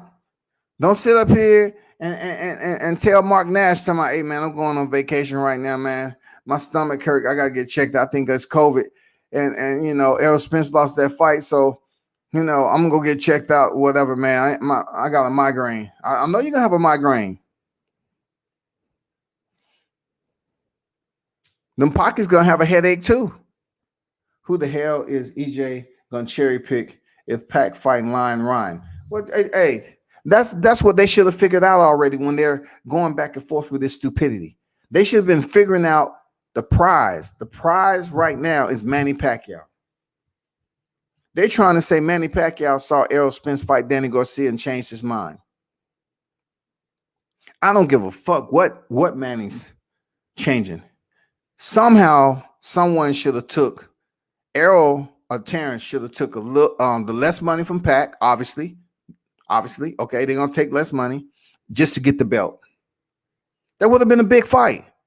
Terrence Bud Crawford, Manny Pacquiao would have been a big fight. Now you're making yourself look crazy out here with Manny Pacquiao about to step in the ring with Ryan Garcia. Ryan Lien Garcia. And those of you channels out there that stole my shit, you need to cite where you got that from. Smash the like button. Salute to you. Asian Man 500 on undefeated champion. You tripping, man. L foul player. I missed the beginning. We wanted to hear about Errol and world-class accomplishments. Sarcasm. It's no accomplishments. Errol doesn't have 2 fights better than Canelo beating Callum Smith. I agree with that synopsis. You know what I'm saying? I'm just saying that, like a lot of other people, I just don't see how Errol Spence is even more close to being in the conversation. Not only that, but he can't decide to understand that the big fights is going on, and people are gonna really disrespect him if Canelo Alvarez unifies the entire super middleweight division before him and Terrence Bud Crawford, fights. They're gonna vilify him. His own people's gonna vilify him because you rather sit here and talk about the money ain't right. The money ain't right. The money ain't right. The money ain't right. The money ain't right. Man, come on, there's people out here making millions, and we still got two. We got two individuals that's top pound for pound that can't make the fight. Callum Smith, Danny Garcia, Kell Brook, and Sean Porter, better fighters than Smith. Even a smaller Mikey Garcia fighter, a better fighter than Callum Smith. But the whole point, Mitch, is that he was a world champion. Whether he was a better fighter comparable to Canelo, who potentially made him look average, you got to factor that into the equation. You know what I'm saying? Callum Smith could have just cashed out that night. Who knows? I mean, he did very minimal, but man, who knows, man? I think Jamel belongs on the list. If I made a list, he'd be there. Listen, he's a unified champion, man. I don't understand. I truly don't understand how Jamel Charlo can have the WBC belt across the board. The only one he doesn't have is the WBO, right? But yet again, we have Errol Spence, who has the WBC and IBF, and he's the top pound for pound. But Jamel Charlo is nowhere on the list. How? How, Sway? How? But then again, I can look at this too. I can look at Jose Ramirez and Josh Taylor. They're unified champions. But I understand a lot of people don't know them. They're going to ask who they fought, but they're unified champions. So the 140-pound division, whoever unifies for undisputed, they're not going on the pound for pound too? That's going to be fucked up. Because if they unify the division for undisputed and they're not placed on the top pound for pound, something's going on. It must be some affirmative action. Something's going on, man. Because at one point in time, we had Arthur Beterbiev on the pound for pound list. Yes. Francisco Estrada, he stays on the pound for pound list on the back end. Gennady Golovkin, who only has an IBF title, y'all. This is the craziness about it. Gennady will hang around, and whenever they decide to show him a good grace, they'll move him up one, move him back one. Unfucking believable. Deshaun say, hell no, WCS. You should know better. Dallas brothers don't switch sides. That's why we still waiting for a Super Bowl after 27 years. Your boy went on live and said his legacy already completed. So stand by that. Oh my God. So we're speaking, we really dumbing this down to banter. We're speaking about simple words. That's what we're doing. We're saying simple words, which he's right, Deshaun. Sometimes the truth sit like a salt tablet on an empty stomach for some people. You have to understand that he is exactly right. Terrence Crawford doesn't need Errol Spence for a legacy, but it's okay to need him for this fight at the welterweight division because it can make a lot of money. It can benefit the boxing fans and everybody. It absolutely can. But he doesn't need Errol Spence for his legacy. I think Errol Spence is egotistical right now. He's drowning in egoism. He's drinking bottles and bottles or ego, that ego fluid. He's drunk off his own ego. And he's mad because Terrence Bud Crawford said, I don't need you for my legacy. He's right. He doesn't need Errol Spence for his legacy. But Errol Spence needs Terrence Crawford. You know how much bullshit. Let me talk to you there, Deshaun. You know how much bullshit this is with basically devaluing Terrence Crawford's resume, because it goes in the same line as Deontay Wilder, right? They was talking all this shit. Deontay Wilder never fought nobody, and he ain't did shit. He's 42 and undefeated, 41 knockouts, right? But then when Tyson Fury defeats him, I'm talking about Deontay did nothing. He only has a right hand, can't box, can't do shit. Tyson Fury defeats him, and what happened? Let this be a lesson, Deshaun. What I'm telling you. All right, appreciate you pulling up, but let this be a lesson, and it's all respect. But Deontay Wilder defended as long as he did, and people were saying he wasn't shit. But when Tyson Fury defeats him, he's on the magazine for Fight of the Year.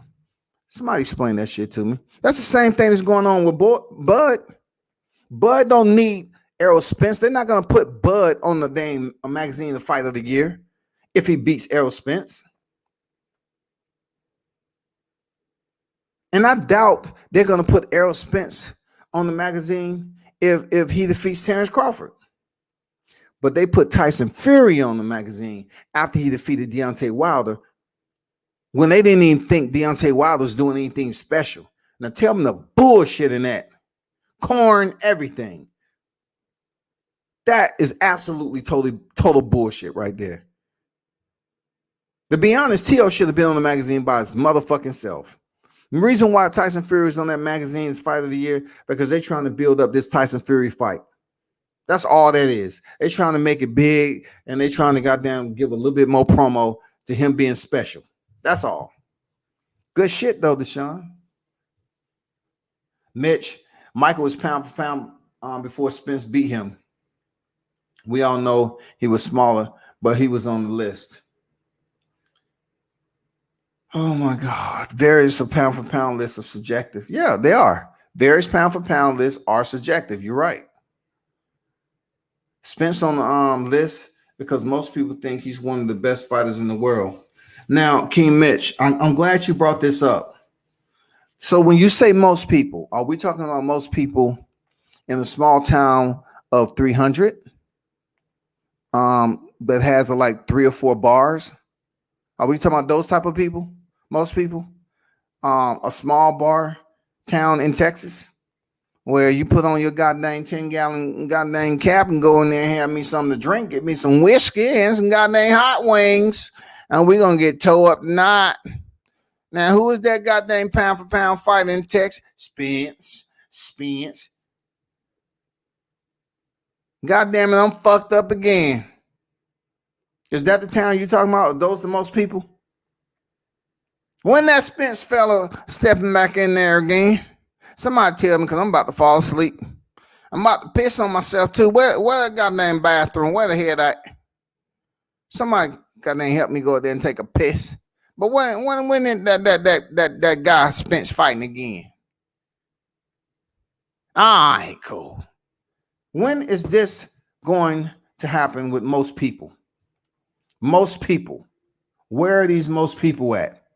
A town of 500?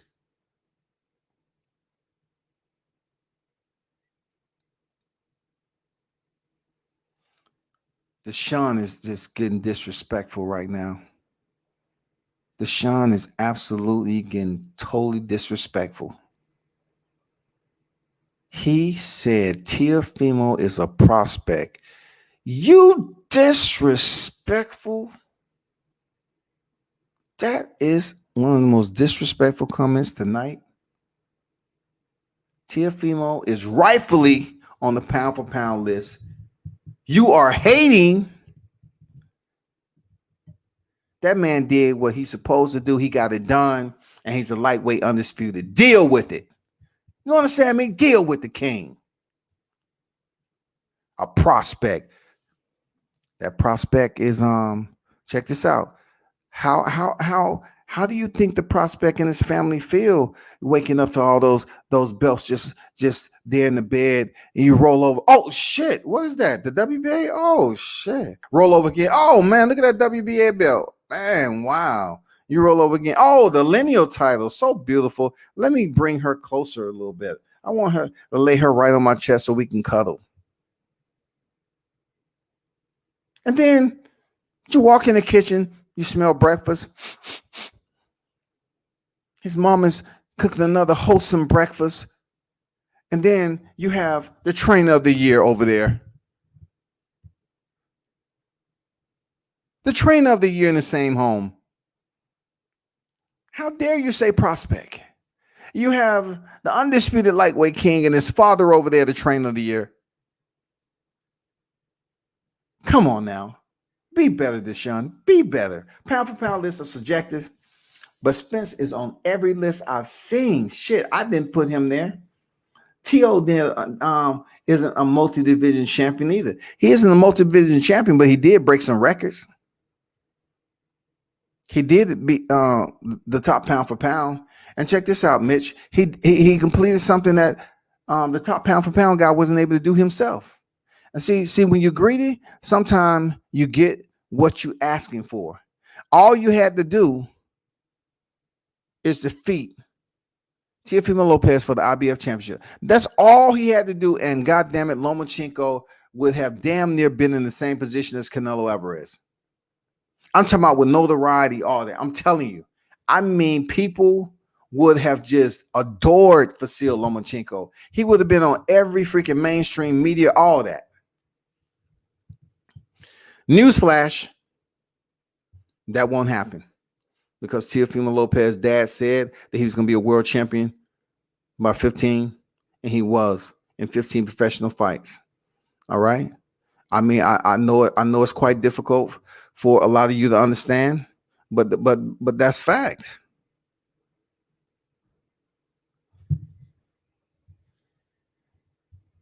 That's fact. Don't get me started on T.O. Don't get me started on T.O.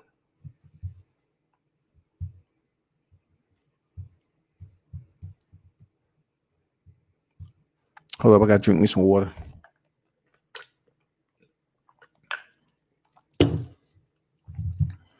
And I agree, Mitch. They are subjective. They are. Real talk. Real talk. I'm not even gonna front on that.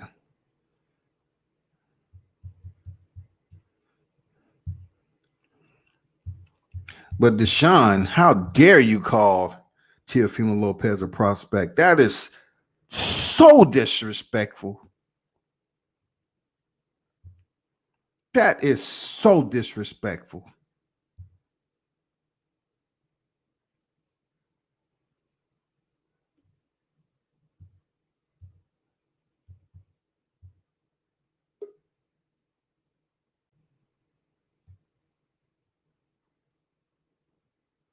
Hold on for a second.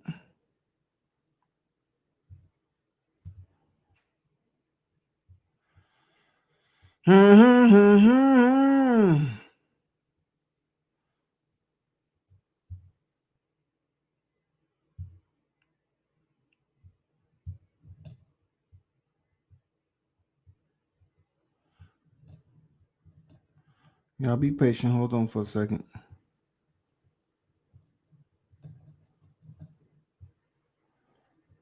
I'm just trying to hold on.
I'm still here. Give me 1 minute. It's almost done.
Can y'all hear me? I'm getting echo. Okay, hold on.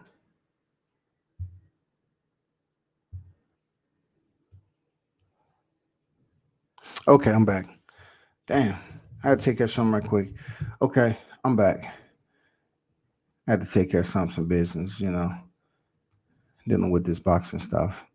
My pound for pound list based off who I think can be who if they were in the same weight class. Throw it on there. You damn Skippy. God damn. You want to play stupid games, you want to get stupid prizes. Well, I haven't got a stupid prize yet because what I'm playing for isn't a game. It is factual well, shouty. It may sound like a game and be all goofy, but we are indeed understanding that Errol Spence is not pound for pound best. We know that for a fact. And he is Mr. Quack Quack right now because I'm trying to wait for him to then step up to the plate and get this Crawford situation. So in the meanwhile, I'm saying the top pound for pound guy is going around making fights happen. So how do you become a top pound for pound guy? You fight people. You pick up straps. If those champions are in place and they have a championship strap, well, then what is that doing? You're collecting credentials. You're collecting crowns. If you're sitting in one place fighting Danny Garcia who don't have a belt, then guess what? Come on now. Stop playing with the people. That's all I got to say. Stop playing with the people. Callum Smith was champ, but he ain't shit. But he had a belt. Before the fight, he was the best super middle immediately after he says he's outgrown the division. Fuck out of here. Smith Canelo sweepstakes, granted, not beat it off. Hey man, he had a belt though. He was a champion. He had high praise from people. He was a champion. I don't care how the fight looked. He was the champion. Canelo defeated Rocky and Callum Smith in the same sanctioning body. Give him credit along with scooping up that green coveted WBC title. Facts. I know it hurts, but put some ointment on it and you'll be just fine. That's different because I'm not calling Bud trash. I'm just saying Errol's better. You can say that Errol's better than Manny Pacquiao and Errol's better than Sean Porter and Keith Thurman. I understand that. I agree. Yordenis Ugas, Virgil Ortiz. You know what I'm saying? You can say all those names, Sergey Lipinets. I can understand that. We on the same sheet of music. We know he isn't better than Terrence Crawford. We know that. Sheet in the building. What's good with you? Salute.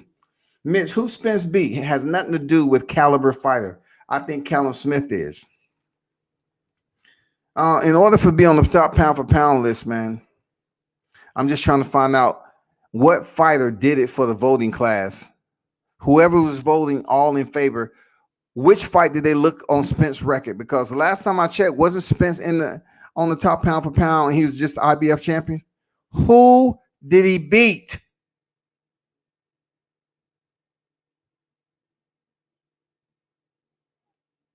Didn't tell him to fight Haney and watch that happens. Didn't tell him to fight Haney. No. I can tell you why they're mad, Deshaun. I can tell you why you're mad. because he has all the belts, and his trainer is his dad, and he's the trainer of the year. I know you're not happy. I know you are sad. Don't worry about it. Don't worry about it. But this is why you're mad. I know you're mad. Don't worry about it. Let me help you out. Let me help you out, Deshaun. Let me show you what prospects do. Let me show you what prospects do, okay? All right. Just take a look at this now. Well, maybe I'm out of line, but I'll take the blame. Sipping on Long Island. There's a better It's a long day. I am chilling with Team Lopez. What's going on, ladies? Out of here. Finish up that beer. My fault. I had to show the unified champion. We're drinking Long Island and chilling after a fight before he was freaking unified. I know it hurts. It hurts. Deshaun, I hope you get over that. But this, Team Lopez did everything they're supposed to do leading up to this. And hopefully, somehow, some way you understand that he is the lineal and he is the undisputed lightweight king. And right now, I don't see anybody down there beating him. I'm not saying too much Gervonta Davis won't fight him, but I don't think the fight will happen. And everything else, nah. And make sure the same people, the same prospects. And if that fight so happened, they've been teasing, Team Haney forever and a day that it's basically going to happen if Gambosis. But no, they're trying to make Gambosis fight in Florida. Okay? They got the right one. I know they got the right one. They have all the titles. They have the lineal title, and his father's trainer of the year. Absolutely. They got the right one in Vasyl Lomachenko. For real, you got the right one, baby. Mitt said Callum Smith is an okay fighter, but when he says he's outgrown the division, I get what you're saying. I get what you're saying. He cashed in. I get what you're saying. He looked like shit. But he still had that strap, a legitimate strap. Mitt said Callum Smith now has a permanent frog in his arm. Man, that was nothing that the doctors couldn't take care of with some ice. You know what I'm saying? How many years has it been since Bud fought a pro fighter with a championship belt?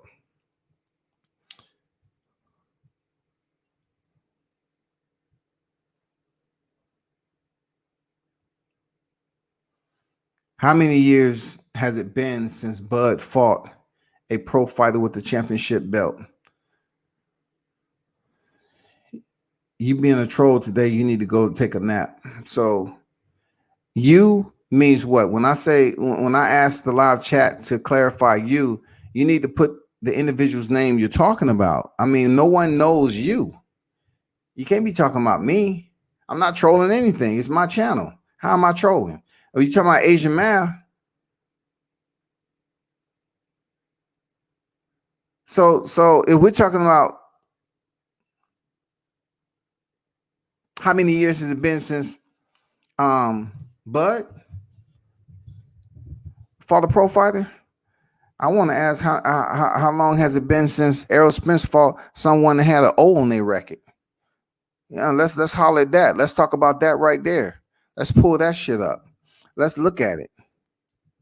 Because last time I checked, Errol Spence is fighting anyone and everybody with losses on their record. Carlos Ocampo. I'll tell you, Bud has more undefeated. Let's look at it. Let's look at it.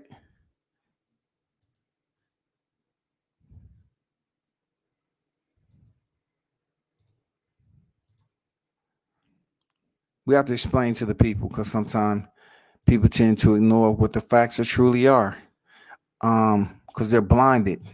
So Asia Math and anyone else that wants to look at this, Deshaun, okay, what you have before you is considered a pro boxing career. It is a basically a semi spreadsheet that depicts the date of the fight, the name, okay, of the fighter's opposition, the current record on the date of the fight, and of course their country. And then over here, the results is, green, of course, is what you want, the W, and then L, of course, has the red around it, and then you get the results. But this is Terrence Bud Crawford. He's 33 years old. Southpaw whenever he chooses to, or orthodox. Okay, whenever he wants to fight. 37 though. And does that say 28 knockouts? Okay, yes, it does. So let's go down to when he initially joined, because this Ndongo was 22-0. Okay, we're gonna leave that alone. That was for everything. But Jeff Horn, undefeated. All right, undefeated. Just been undefeated. Amir Khan, we skip over him. He quit. Kavaliauskas, undefeated. Once again, Jeff Horn, undefeated. Joseph Benavidez, undefeated. Kavaliauskas, undefeated. And before that, Ndongo, undefeated.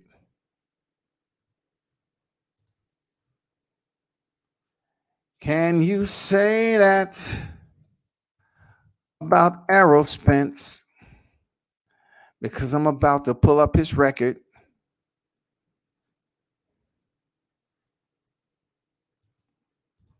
Stop playing and bring up Errol Spence's record. So this is Errol Spence's record. I have to be fair to the people to bring up Errol Spence's record just for a short period of time, because I don't want to bore people. Okay, I don't want to bore you. Look, we can go all the way down, and this is just a helpful hint. Let's count 3 fights up. All right. This fight right here was a 4-4, right? Decision.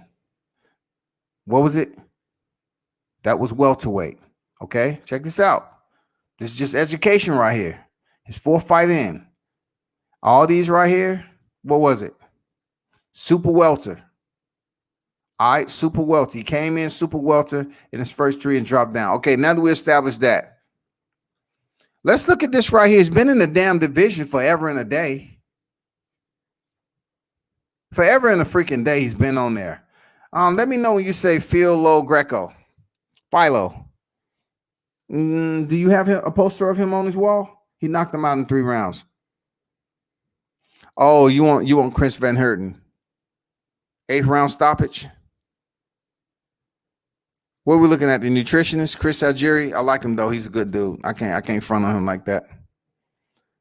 Leonard Bundu.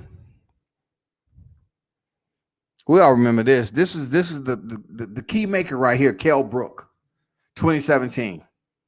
Kell Brook, claim to fame, 11, stoppage in 11. Lamont Peterson, held up his shell all day. Perfect target for Errol Spence. Carlos Ocampo, who is that again? Round 1. Okay, moving on. Who is this again? Mikey Garcia, coming up from 35. Okay, got it. Went the distance. Who is this again? One of the best fights of the year. Respect for that. So this, Sean Porter, and then Kell Brook.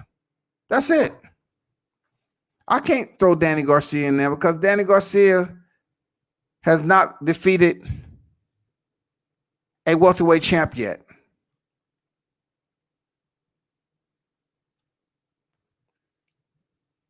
He hasn't. Danny Garcia is just up there to lose. Let me stop this. I don't want the people to fall asleep looking at that record. King Mitch, as we only see 2 people that we actually know. You look at the O's though, the zeros. If you didn't look at those, then I don't know what to tell you. The man has been in the division since his 4th fight. He should have had a stupendous resume when you're talking about the class of opponents. And matter of fact, if I was in the division that long, he should have been in, picked up the titles, and moved the fuck on. He shouldn't even be in that division right now. Errol Spence should be in 54 right now, as long as he's been in that division. Seriously. Why is Errol Spence still campaigning at 47? He should be in another division. EJ fought 2019. How many years ago was that? 2 years ago?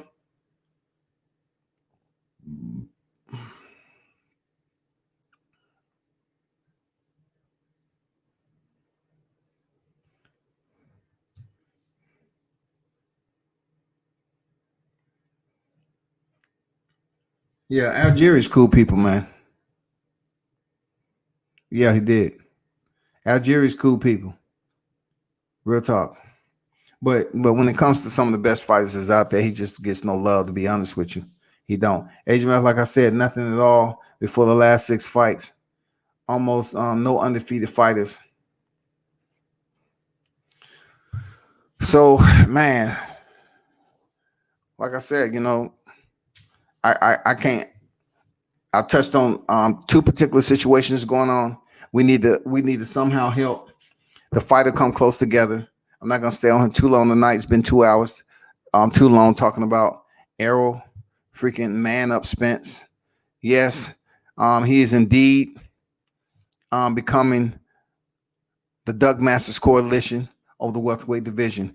Remember this, like I said before, if Canelo Alvarez is able to go out here and disperse of Abney Yildirim and have another fight. He's fighting 3 titles. He's fighting 3 times this year. He disperses Abney Yildirim and faces freaking Billy Joe Saunders and pick up that strap.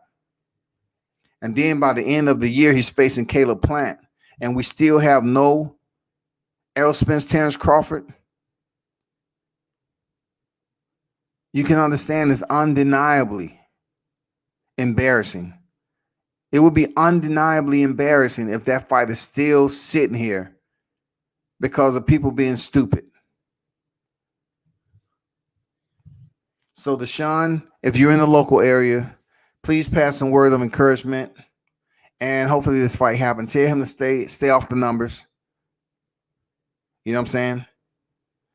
And make sure he maintains a certain level of discipline in between fights. Because most of the time in between fights, he's blowing up and then blaming it on him making weight at 140. If the fight does present itself, we want him to be in the best shape possible. Now, if you asking me who he's going to fight next, I don't know. It might be Michael B. Jordan, boxing on some bullshit. They talking about exhibition. It might be Michael B. Jordan, goddamn. The Black Panther might be up in that. You know what I'm saying? It might be Will Smith playing Muhammad Ali up in that bitch. Well, it's just about the visual. He looks just like him. We're gonna have them acting like and pretending they fight Muhammad. No.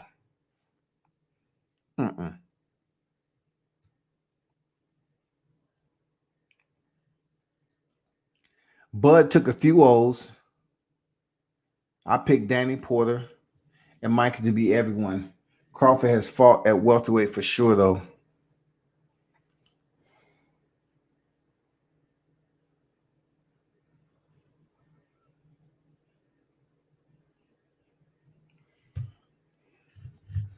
I mean, look, when you put it in that perspective, you may be right, absolutely. But look, they didn't. The point is they did not. If you're saying if you pick those names to defeat everybody's Crawford fight, then what are we saying? They can just defeat? And then, what is it? Well, we're talking about Crawford fighting Errol Spence.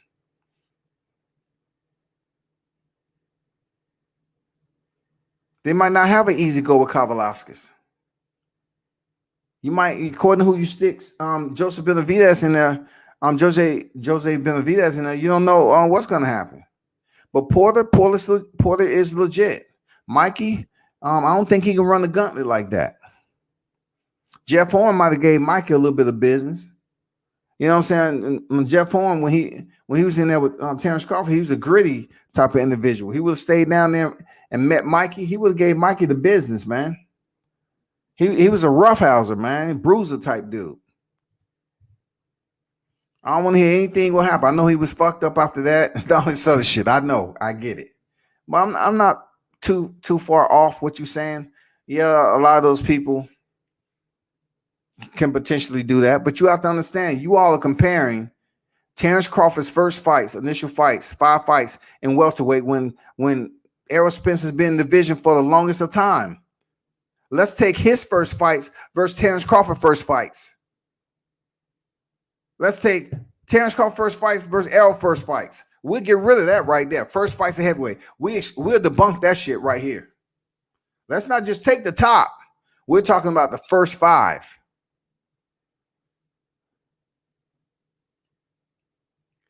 Dion say, welcome source. Are you coming on tomorrow for a pre-fight stream breakdown? Is it even worth it for the plant fight? It's not really worth it for the plant fight because I'm gonna show you why, right? I'm gonna show you why right here. I'm gonna show you why.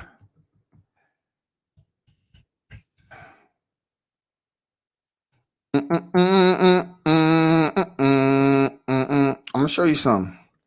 I don't know if you all know this, but let me show you something right quick. I'm about to show you something. You're gonna be like, man, damn. Welcome back. Welcome back. What you doing? Why you do that man so dirty like that? Check this out. What does this say right here? Caleb Truex, right? What does this say right here? TKO round 1. This was back in 2016, right?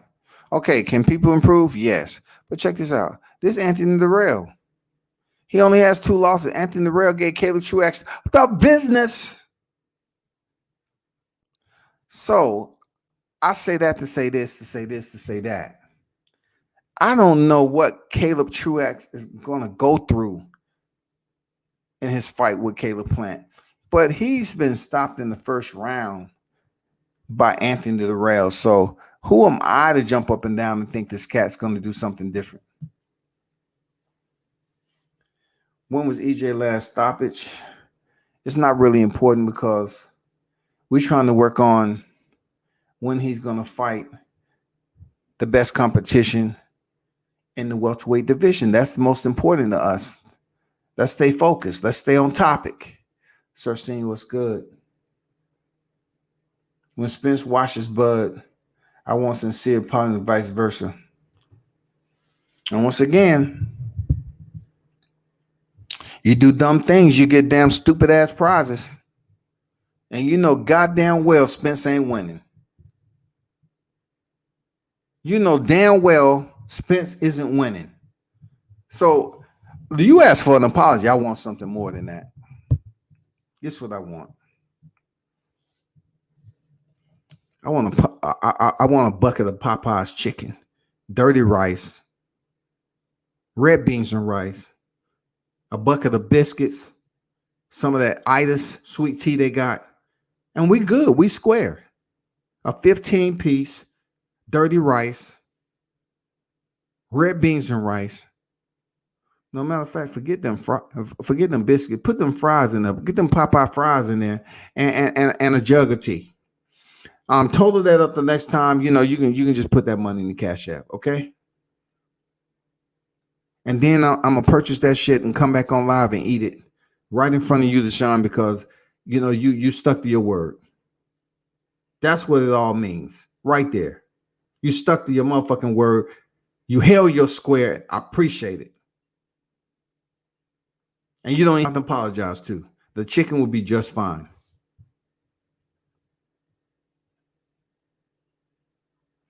Drop Porter. We're definitely not talking about Sean Porter being dropped for the first time. Who cares about Porter? We knew sooner or later Porter runs into something with that type of fight style. Spence should be able to time it. That's not anything to really brag about because Adrian Broner has dropped Porter. Okay, Deshaun, just a history lesson. No apologies needed. Adrian Broner dropped Sean Porter. Also, get it right. Set it off on the left jaw.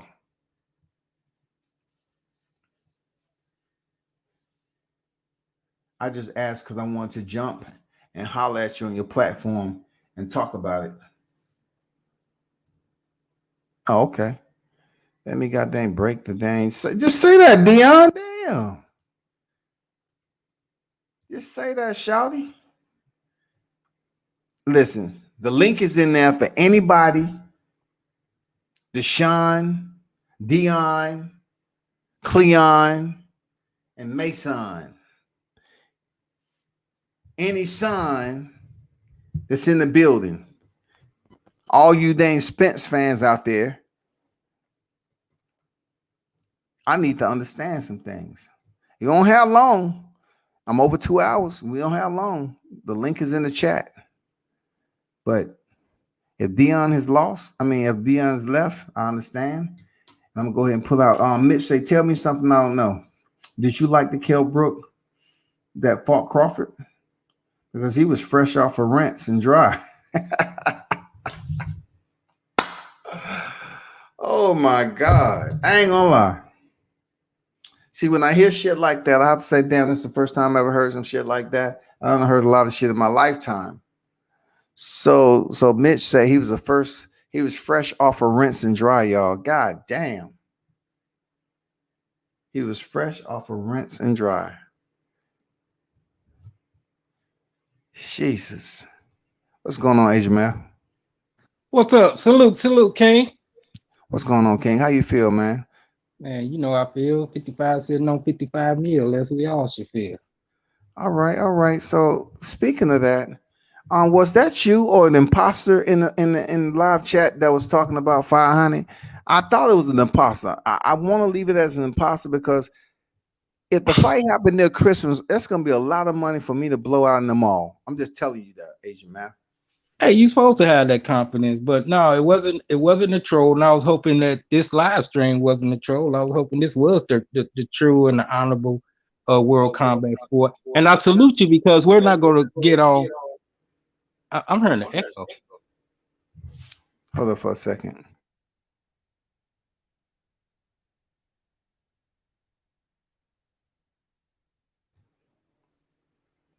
You speaking? Yeah, I'm here. Yeah. Well, I deal with the echo.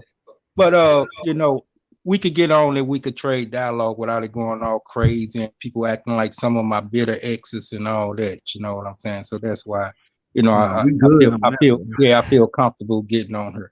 But no, once again, I've been consistent since 2015. My stance. Well, Bud wasn't even on the radar as a potential fight with Spence. Too many other people was ducking and dodging him, and it was hard for him to get a fight. But he fought his way to the top, and now they still trying to scatter like roaches. So yeah, one of the biggest question marks in the welterweight division as far as who can dethrone the true Spence. Salute to Bud Crawford. He's done elevated himself into that talking point. And I would say rightfully so, since all them other cats, was running and ducking and dodging. And, he finally caught up with him. Danny Garcia was running. He caught him, spanked him. Porter was running. He caught him, spanked him. Thurman still running. Pacquiao fled the country. He wanted to go all the way down to super lightweight, whatever division he trying to go down there and do his thing with they talking about fighting at a catchweight though, 143.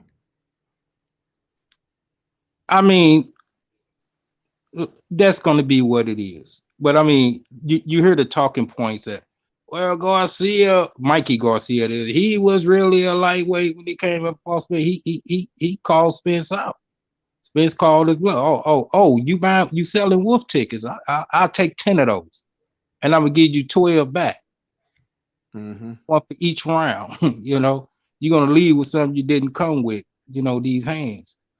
And so, it's a good talking point. No, but back to me and you and I. My stance been on that. I just don't see anyone defeating that dude. Even after I was suspicious after the car wreck, but after what he did to Danny, he pieced him up pretty cool. Could have got him up out there. He said, "Nah, I still need to get everything, all my functionalities back in place. I need this work," and he still gave himself a low grade. And I did as well, even though he looked spectacular. And I'm like, if this Spence, the truth. Stop it. We don't know the truth. All you gotta do is take two. Stop it. Take 2 Tylenols, soak in some cold water, and walk it off. Just stop the chronic habitual lie. No. Talking about Errol Spence looked spectacular. What? Against him, we talking about against Garcia. He could have looked at that. When you match 2 top level opponents, you have to see if they both first 100%, and then you have to Very grade good. one for what they're I'm known not for. interrupting you. I'm just saying that was a beautiful point right there. I hope whoever's listening heard that point you just made. I didn't mean to cut you off, but that was a beautiful point right there. Go. What? What you just said. Two elite fighters. Yeah. Hold up for a second. What's going on? What's up, man? Deshaun in the house. Salute. Hey, Deshaun, speak up, man. I can't hear you.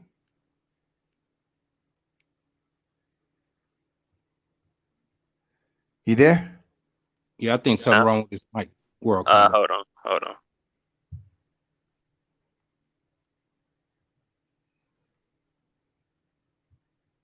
But while he doing that, yeah, that was a beautiful point you just made, World Combat. You need to reiterate that. No, repeat it. You said before we start analyzing, we got to make sure both fighters were at their peak conditioning. Yeah, that's what I'm saying. That Asian man, to be real, like any fight I support, are they at their peak condition? Are they ready? Both at 100%, and that's what are we gonna get? Yeah, I stand on that. But Danny Garcia just gave me what he gave Sean Porter. He gave me with it. Let me see. He gave me a little bit less than what he gave Keith Thurman. You know what I'm saying? I'm like, man, you look worse than Mikey Garcia when he came in there and fought Errol Spence. How is that possible? And you've been at the welterweight division fighting, and why Danny Garcia chose to pop up after fighting Robert Easter? How? And to add on to that, Spence wasn't even at his peak. He looked good, but you could tell a lot of his intangibles and a lot of the arsenal he had in his repertoire still hasn't resurrected from that car wreck. So that really made you question what is Danny Garcia. But Danny Garcia is the one that was running when he had the WBA. He was ducking and dodging. Now when I call you, you just better be ready and all that. We can go back and listen to all the sound bites.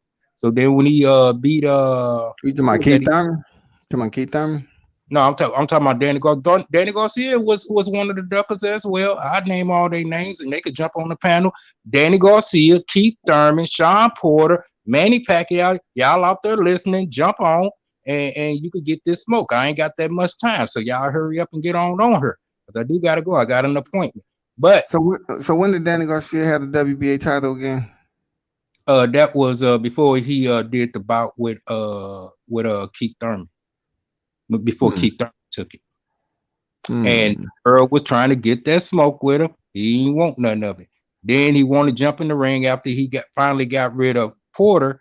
Yeah, I'm up next. And then Earl even said, damn, funny how things change. Now you calling yourself wanting to come meet. But guess what, son? Ain't gonna be no difference. No, it is gonna be a difference. He didn't know this, and I'm not making fun of it. He didn't know this. I'm gonna have this accident in this $250,000 car or $500,000 car.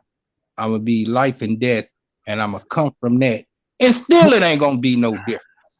Who did Keith Thurman get the WBC belt from, though? He got it from Porter. Keith Thurman? Mm-hmm. Right before all that, to my recollection, it's a soundbite that's still out there. I forget what fight. So Sean Porter was the IBF and the WBC champion twice. Yeah, because Brooke took it from Brooke took his IBF, and then I forget how he got the WBC. No, he got the WB. No, he got the WBC. Hold up, dang, how did that shit go? I'll come back to you. Yeah, what's going on, Deshaun? What's good, bro? Y'all can hear me now? Yeah, you're still a little low, but I can hear you. All right. And I just wanted to say, you over here faking and stuff like Errol ain't the man, because he is, bro. He is. How is he again? Convince me how he is in 2021 again. He's the man of what? Texas?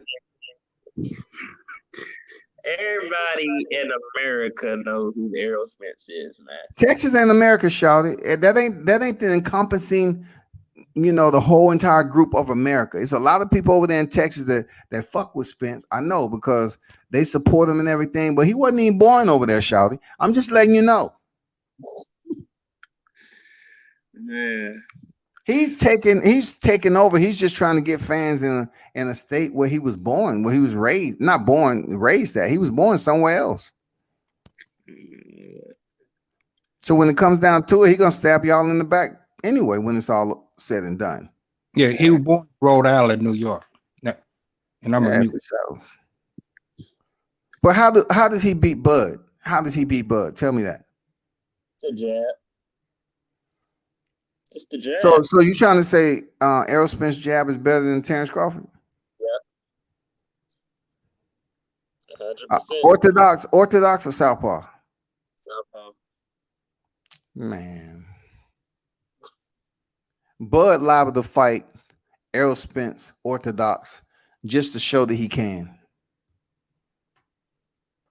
Because when you have options, you can use them. And Bud Crawford has options going into that fight with Errol Spence. He has options. And those options may present trouble for Errol Spence to get dog walked like Kell Brook.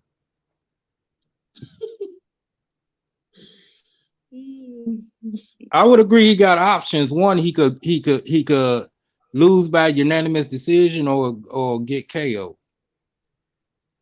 Kell Brook was dogging your boy Bud, man. I mean, yeah, he landed a good shot, but like we not gonna see him make Hold up. You call my boy T.O. a prospect, and you said Bud. You said that Bud was getting dogged by Kell Brook? Yes, he was. What round? What round? What round? You know it ain't no scorecards when you get knocked the fuck out. Your boy switched stance because Southpaw. Well, no. That's right. You know when he switched stance? You know when he switched stance? At the end of the third round. Because, Kell Brook was landing some lucky shots. Because it wasn't working. He switched. Yeah, that's right. It wasn't working. You're right. It wasn't. But in boxing, you have to switch it up. And then what happened? Play us through the end. Play us through the stoppage. What happened? The exactly. age of Kell Brook caught up with him. That eye couldn't hold up. That's what happened. He landed. He did what he was supposed to do, but he didn't impress me. He was supposed to win that fight. Okay, he did what he's supposed to do, and it didn't impress you because he did what he's supposed to do. So let's get past that. But what he's supposed to do wasn't good enough for you. So he ended up picking up another win. That was a common opponent with Errol Spence. Errol Spence stopped him in 11th, and Terrence Bud Crawford stopped him in 4. Say one more again. He beat a washed up Kell Brook. But I'm saying they were saying that he was washed up when Errol Spence fought him too. It wasn't right. I mean, he wasn't washed up. Like he wasn't that bad off like he was with Crawford. Like, yeah, he was already damaged goods, but he wasn't that bad. Like, I didn't even know he was still fighting. I didn't even know he was still fighting. Honestly, that's not me just talking shit. That's honest. I really didn't even know Kell Brook was still fighting. Because you don't pay attention to box rate. He was in 54, bro. He had 3 fights in 54. So let's just get down to it. Now you know where the location's at. You in Asia Math. Y'all can always return when the fight is made so we can get this money distributed effectively and precisely on time. Okay. I don't know what you bet. It's not like you bet Deshaun, but if you choose to between now and then, you're more than welcome. You know what I'm saying? You're more than welcome. Period. Ooh, that's what I like. Shit, because I'm still spending Porter money. Yeah, for sure. For sure. But I always like to leave anybody who has different things to say about my boy T.O. for some reason. because they just can't get past this. I understand that. So just for you, Deshaun, I post that up there so you can see what that's all about. You know what I'm saying? So you can take a screenshot of it, have it blown up into a poster, and see what a prospect look like. See what that lightweight prospect look like. You know what I'm saying? That's all I can say. That's all I can say. I mean, I had to dig deep, man. I'm thankful. I'm grateful. Just show us what they look like. Let me get to the dang comments. Folk that said, though, he clearly wasn't. We all saw the fight. He got dazed with the jab. Eddie Hearns has his own trainer. Knew he wasn't what he was. Eddie Hearns, the one. Well, I heard he didn't want him to, but he did anyway. Go up to 60 and got blasted. I know you like Bud, and that's cool. But arguing for Brooke ain't doing nothing, doing anything for you. I'm not arguing for Brooke. I'm just saying, like, he was a common opponent for Errol Spence and Terrence Crawford. And, you know, Terrence Crawford finished him in shorter fashion. You know, that's all I'm saying. That's not an argument. Fighters always say they're the best they ever been. I know you don't believe them every time, do you? Why would you come to believe Brooke even after he already have the results? I'll let that slide for a little bit because it seemed like y'all are getting a little bit too hostile for me on this Errol Spence situation. There's no need for all the hostility, but what we do know as a people is this fight is not happening anytime soon. So save up your motherfucking money. All y'all. Save up your money. Mitch, Asian Math, Deshaun, all y'all. Save it. I told y'all. Save it up. We don't save money, man. We go to the mall every weekend. I'm still spending more money. Save That's money. right. Save money. I want y'all to say. I don't want to hear nothing talking about shit. Money. Boy, I don't have my car note. I had to change the tire. I had to put in premium gas because I was driving to the next town. I don't want to hear none of that shit. Fam, I got 2 titles fully paid. Shit, the only thing I worry about is Okay. I ain't even worried about the insurance. Okay, The you got 2 insurance is titles paid. fully paid. That don't mean the damn transmission work. Okay, you might have 2 titles, and your shit might be on bricks. You never know. Nah, I'll work out, man. I ain't that dude. Nah, I'll work out. I'm just saying, you might stick the key in the car just for no reason and say, "Damn, let me reminisce when this bitch used to run." I got it. Nah, I'll send you. I'll send you an actual no Photoshop, an actual photo of my rides. I got and I don't even do that because people all hurry. You good? I know you're sitting right. It's all good. It's all good. If the transmission go out, throw it in the gutter. Go buy another. Just simple as that. Dang, okay, my bad. Throw it in the gutter. Go buy another. Let them know, Deshaun. Let them know, Deshaun. I gotta buy a new car in a month. What are you talking about? Talking about some save money. You sound like my damn mother, man. Talking about some save. Deshaun say we go to the mall every day. I was saying save some money is according if you can have a larger scale on what you want your numbers to be. You know what I'm saying? You know, Asian Man put up there. He put 5 digits. You know what I'm saying? I'm not sure if Deshaun what you're gonna bring on there. You might bring 2 quarters and a nickel. I don't know. You know what I'm saying? I'm trying to let you know that we're betting the light stuff, the paper stuff that you can pay light money, not coins. All right, so save up your money. You know, keep your piggy bank happy, and we're gonna be good on time. Yes, sir. I can't wait till the day after the fight, man. You gonna come on here? I know I can't either. I'm gonna be on this motherfucker. Please, my Cash App is right there. And yes, I'm gonna be willing to collect. I'm gonna be sipping on probably a fresh bottle of Patron. That shit's gonna be nice for real. Oh, you like Patron? If I lose, I will send you. I don't know if you drink 1800 or that's a tequila, or you just. It don't matter. It don't matter, Asian Math. Your money gonna buy it anyway. It don't matter. Right. Okay. It don't matter. He wants some Ciroc, man. He like that. He like that Ciroc. If that's what y'all rocking down, that Ciroc, cool. That's cool too. Now, do I get some of that old Henry when I win? Oh you want Hennessy too? I Oh, don't. can go I'm right not. to my grandfather. Look, I'm not concerned with Go what right to other my people want grandfather. for I got enough of themselves. that for you. How many bottles you want? My grandfather got a whole stack full of that shit in the garage. What? Well, old Henry? No, I'm talking about that $500 a shot, old Henry. 500 a shot. Damn, how it make you feel? You levitate? I mean, what the fuck happened? What happens? I mean, that's a real drink. Old Henry, 500 a shot. Yep, that's about the going price. Since 2012, man. You what? That Henny, it been sitting in my grandfather's garage since 2012, man. God damn.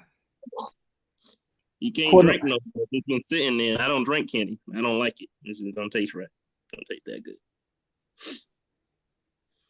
So what you drink? A Hawaiian punch, chase it with Sprite? Oh, man, I drink Sprite. I drink, I keep it simple. I gotta work in the morning, and I don't want to get sent home, so I keep it simple. Kool-Aid.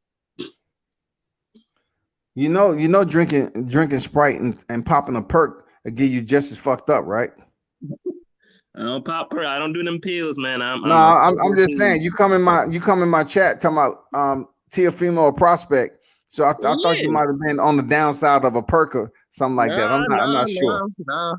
Tell him to fight Haney, and then after he lose them belts, then tell your boy I'll upgrade him to a rookie. How about that? Hey, I'm glad. Just make sure you pull up on that bet for that fight too. I'm gonna get rich off that fight for real. I am, because there's no way. Against Haney? What Haney ever do to you? Never. I'm just telling you that what Tio is going to do on fight night. That's it. It ain't got shit to do with Haney ever do to me. Lord have mercy. Man, it ain't got nothing to do with that. I'm just telling you that he gonna win the fight. Dang, Deshaun, you got 2 bets, dirty. I respect him. He's standing on his square. I'm just saying that's who's gonna win the fight, man. Okay, that's what you think. Don't come over here sounding like this. I never meaning no, never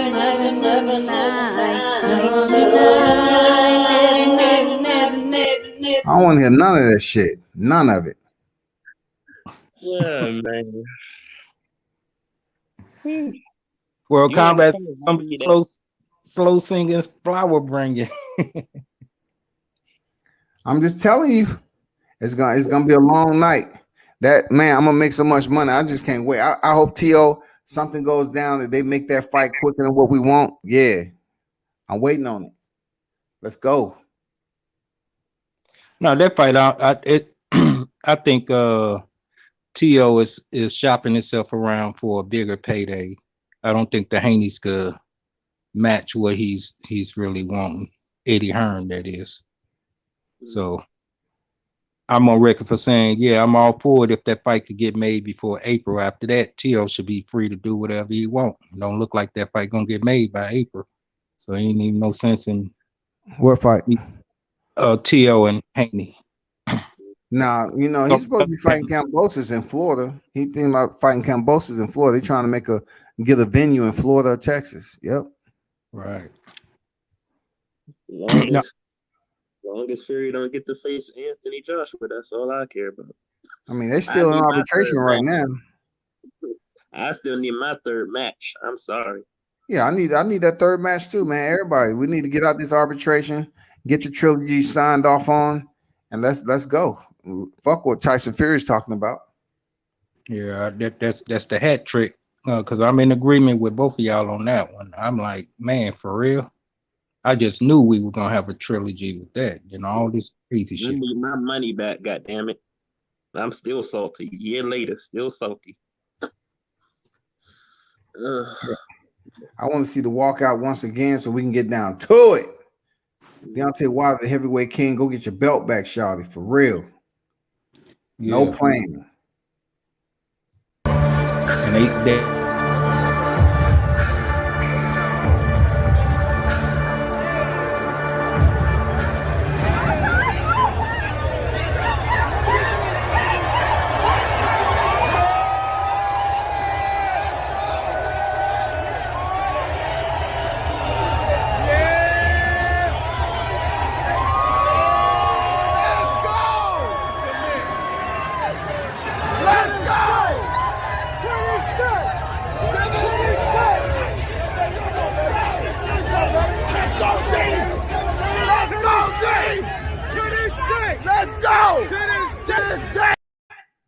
That's all y'all get. That's all y'all get. Y'all, I don't know if y'all true bona fide Deontay Wilder fans. That's all you get. Hey, what you got to say there, champ? Yeah, man. What's up, Black? Hey, Deontay, what you got to say? What you got to say? Yeah. My fault. I just got to get my dose of to this day. You know what I'm saying? Deontay Wilder gave me 3 to this days. I'm good. Yeah. Let's get back in there for this trilogy. Yeah. Knock his ass out. Cheating I ass. need my 500 back, man, and plus the money I spent on the damn tickets. I need all that back. I need my. Did you go? Did you go? No, I went to the movie theater, but the tickets was like $60 a piece, and I bet like 400 with like friends and family and stuff. And I lost all that. Man. I lost Damn. all that. What, 30 minutes? Less than that? Boy, Wow. You wouldn't want to be in that car with me that night. I was old, man. Damn. 400 from the fam? Shit. That's fucked up, man. I mean, yeah, I know a lot of people lost money on that. No, I'm not one of them. I didn't want to talk it into existence, but I felt something. I ain't trying to sound like Nostradamus. I just You felt. know, you want a true bona fide hardcore Deontay Wilder fan, Asian man. I'm just gonna call it for what it is. You should have bet money on that and had confidence, Shawty. No, I just felt something and I didn't know what. I didn't expect what happened. I done learned to trust my instincts. You know what I'm saying? I got children. I could rap them all day, but if I know my children, it's an odd that they're probably in a high percentage not going to be able to defeat that odd. You know, the best I could do is, covet them. I'm not going to like, here go $1 million, and throw it into a flaming barrel. Nah, we're going to try to work through this. Look like it's going to be a loss. So let's recoup from the loss. I didn't know how I didn't see him losing in that fashion. I thought it was going to go to the cards and Theory would get the decision. Same. I just felt that. Yeah. Same. And I saw what unfolded. I was at a fight party and I was like, man, something looks strange. And I wish it was some of the people that was on this panel right now, they would tell you. I was the only one saying, everybody was looking like, yeah, he ain't throwing his hand. I said, no, it's something else. I can't put my hands on it. I can't, I'm looking and then I look back and I'm seeing how the gloves flipping and flopping and all that. I'm like, dude, what the hell is this shit? Yeah, it was fucked up, man. Deontay need to get his retribution, man. That's why I hope the court case goes well and the judge rule and in favor for this fight to go, forward, regardless of what Tyson Fury is talking about, to go forward. I really want to see them go in there and fight again. And Deontay Wilder regains his title, man. It shakes up everything. It really does. It shakes up everything. You know he gonna drop that belt if they do rule in his favor, man. You already know. Yeah, that's okay. If they drop it in the hands of Deontay Wilder, cool. Boom, we're good. Keep rocking and rolling. Let's fight the goddamn Dillian Whites and Andy Ruiz's and all these other fighters out there. Let's go. Now speaking on that, like let's go back a year before that, when Joshua had his tap shoes on, dancing around. I was saying, Deontay Wilder, go ahead and knock Dillian White out. Go ahead and get him on out the way. I understand there's a bigger fish that could be fried right away, but go ahead and get this dude out the way. I was hoping he would do that. I'm not salty that he didn't, but that was one of the what year you talking about? What year you talking about? I think that was 2019. Yeah, I believe no, it was before that. It was before he fought Luis Ortiz. He fought Luis Ortiz twice and Dominique Brazil once. Right.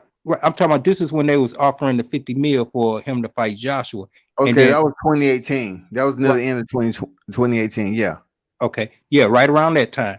And then Eddie Hearn kept throwing Dillian White name in the mix, saying fight Dillian White, we guarantee you the Anthony Joshua fight. And I was like, man, just go ahead and do it. Just go ahead and do it. But he wanted Anthony Joshua because they was fighting for the undisputed. There would have been a much more larger paycheck. and they were set to make close to 100 million. You know what I'm saying? I mean, that was a big fight. Wasn't a pandemic, and they would have had a huge gate if him and Anthony Joshua fought at that time. But they was playing games. You know what I'm saying? They came out with a flat fee twice, and then Joshua get his ass up there and say, you know, I'll fight you tomorrow if, you know, you give me 50 million. He gives him 50 million. Anthony Joshua declines it because he don't have permission. Eddie Hearns didn't give him permission. And then they come out with a 2-fight Wembley deal for Joshua and try to act like that's more important. And then all of a sudden negotiations stall.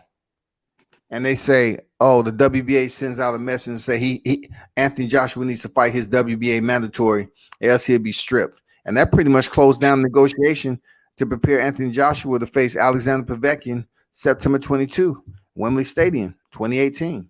Factor, whoa. That's how that ended. There wasn't no Dillian White gonna step into Wembley Stadium. No, go ahead. It wasn't no Dillian White gonna step into Wembley Stadium.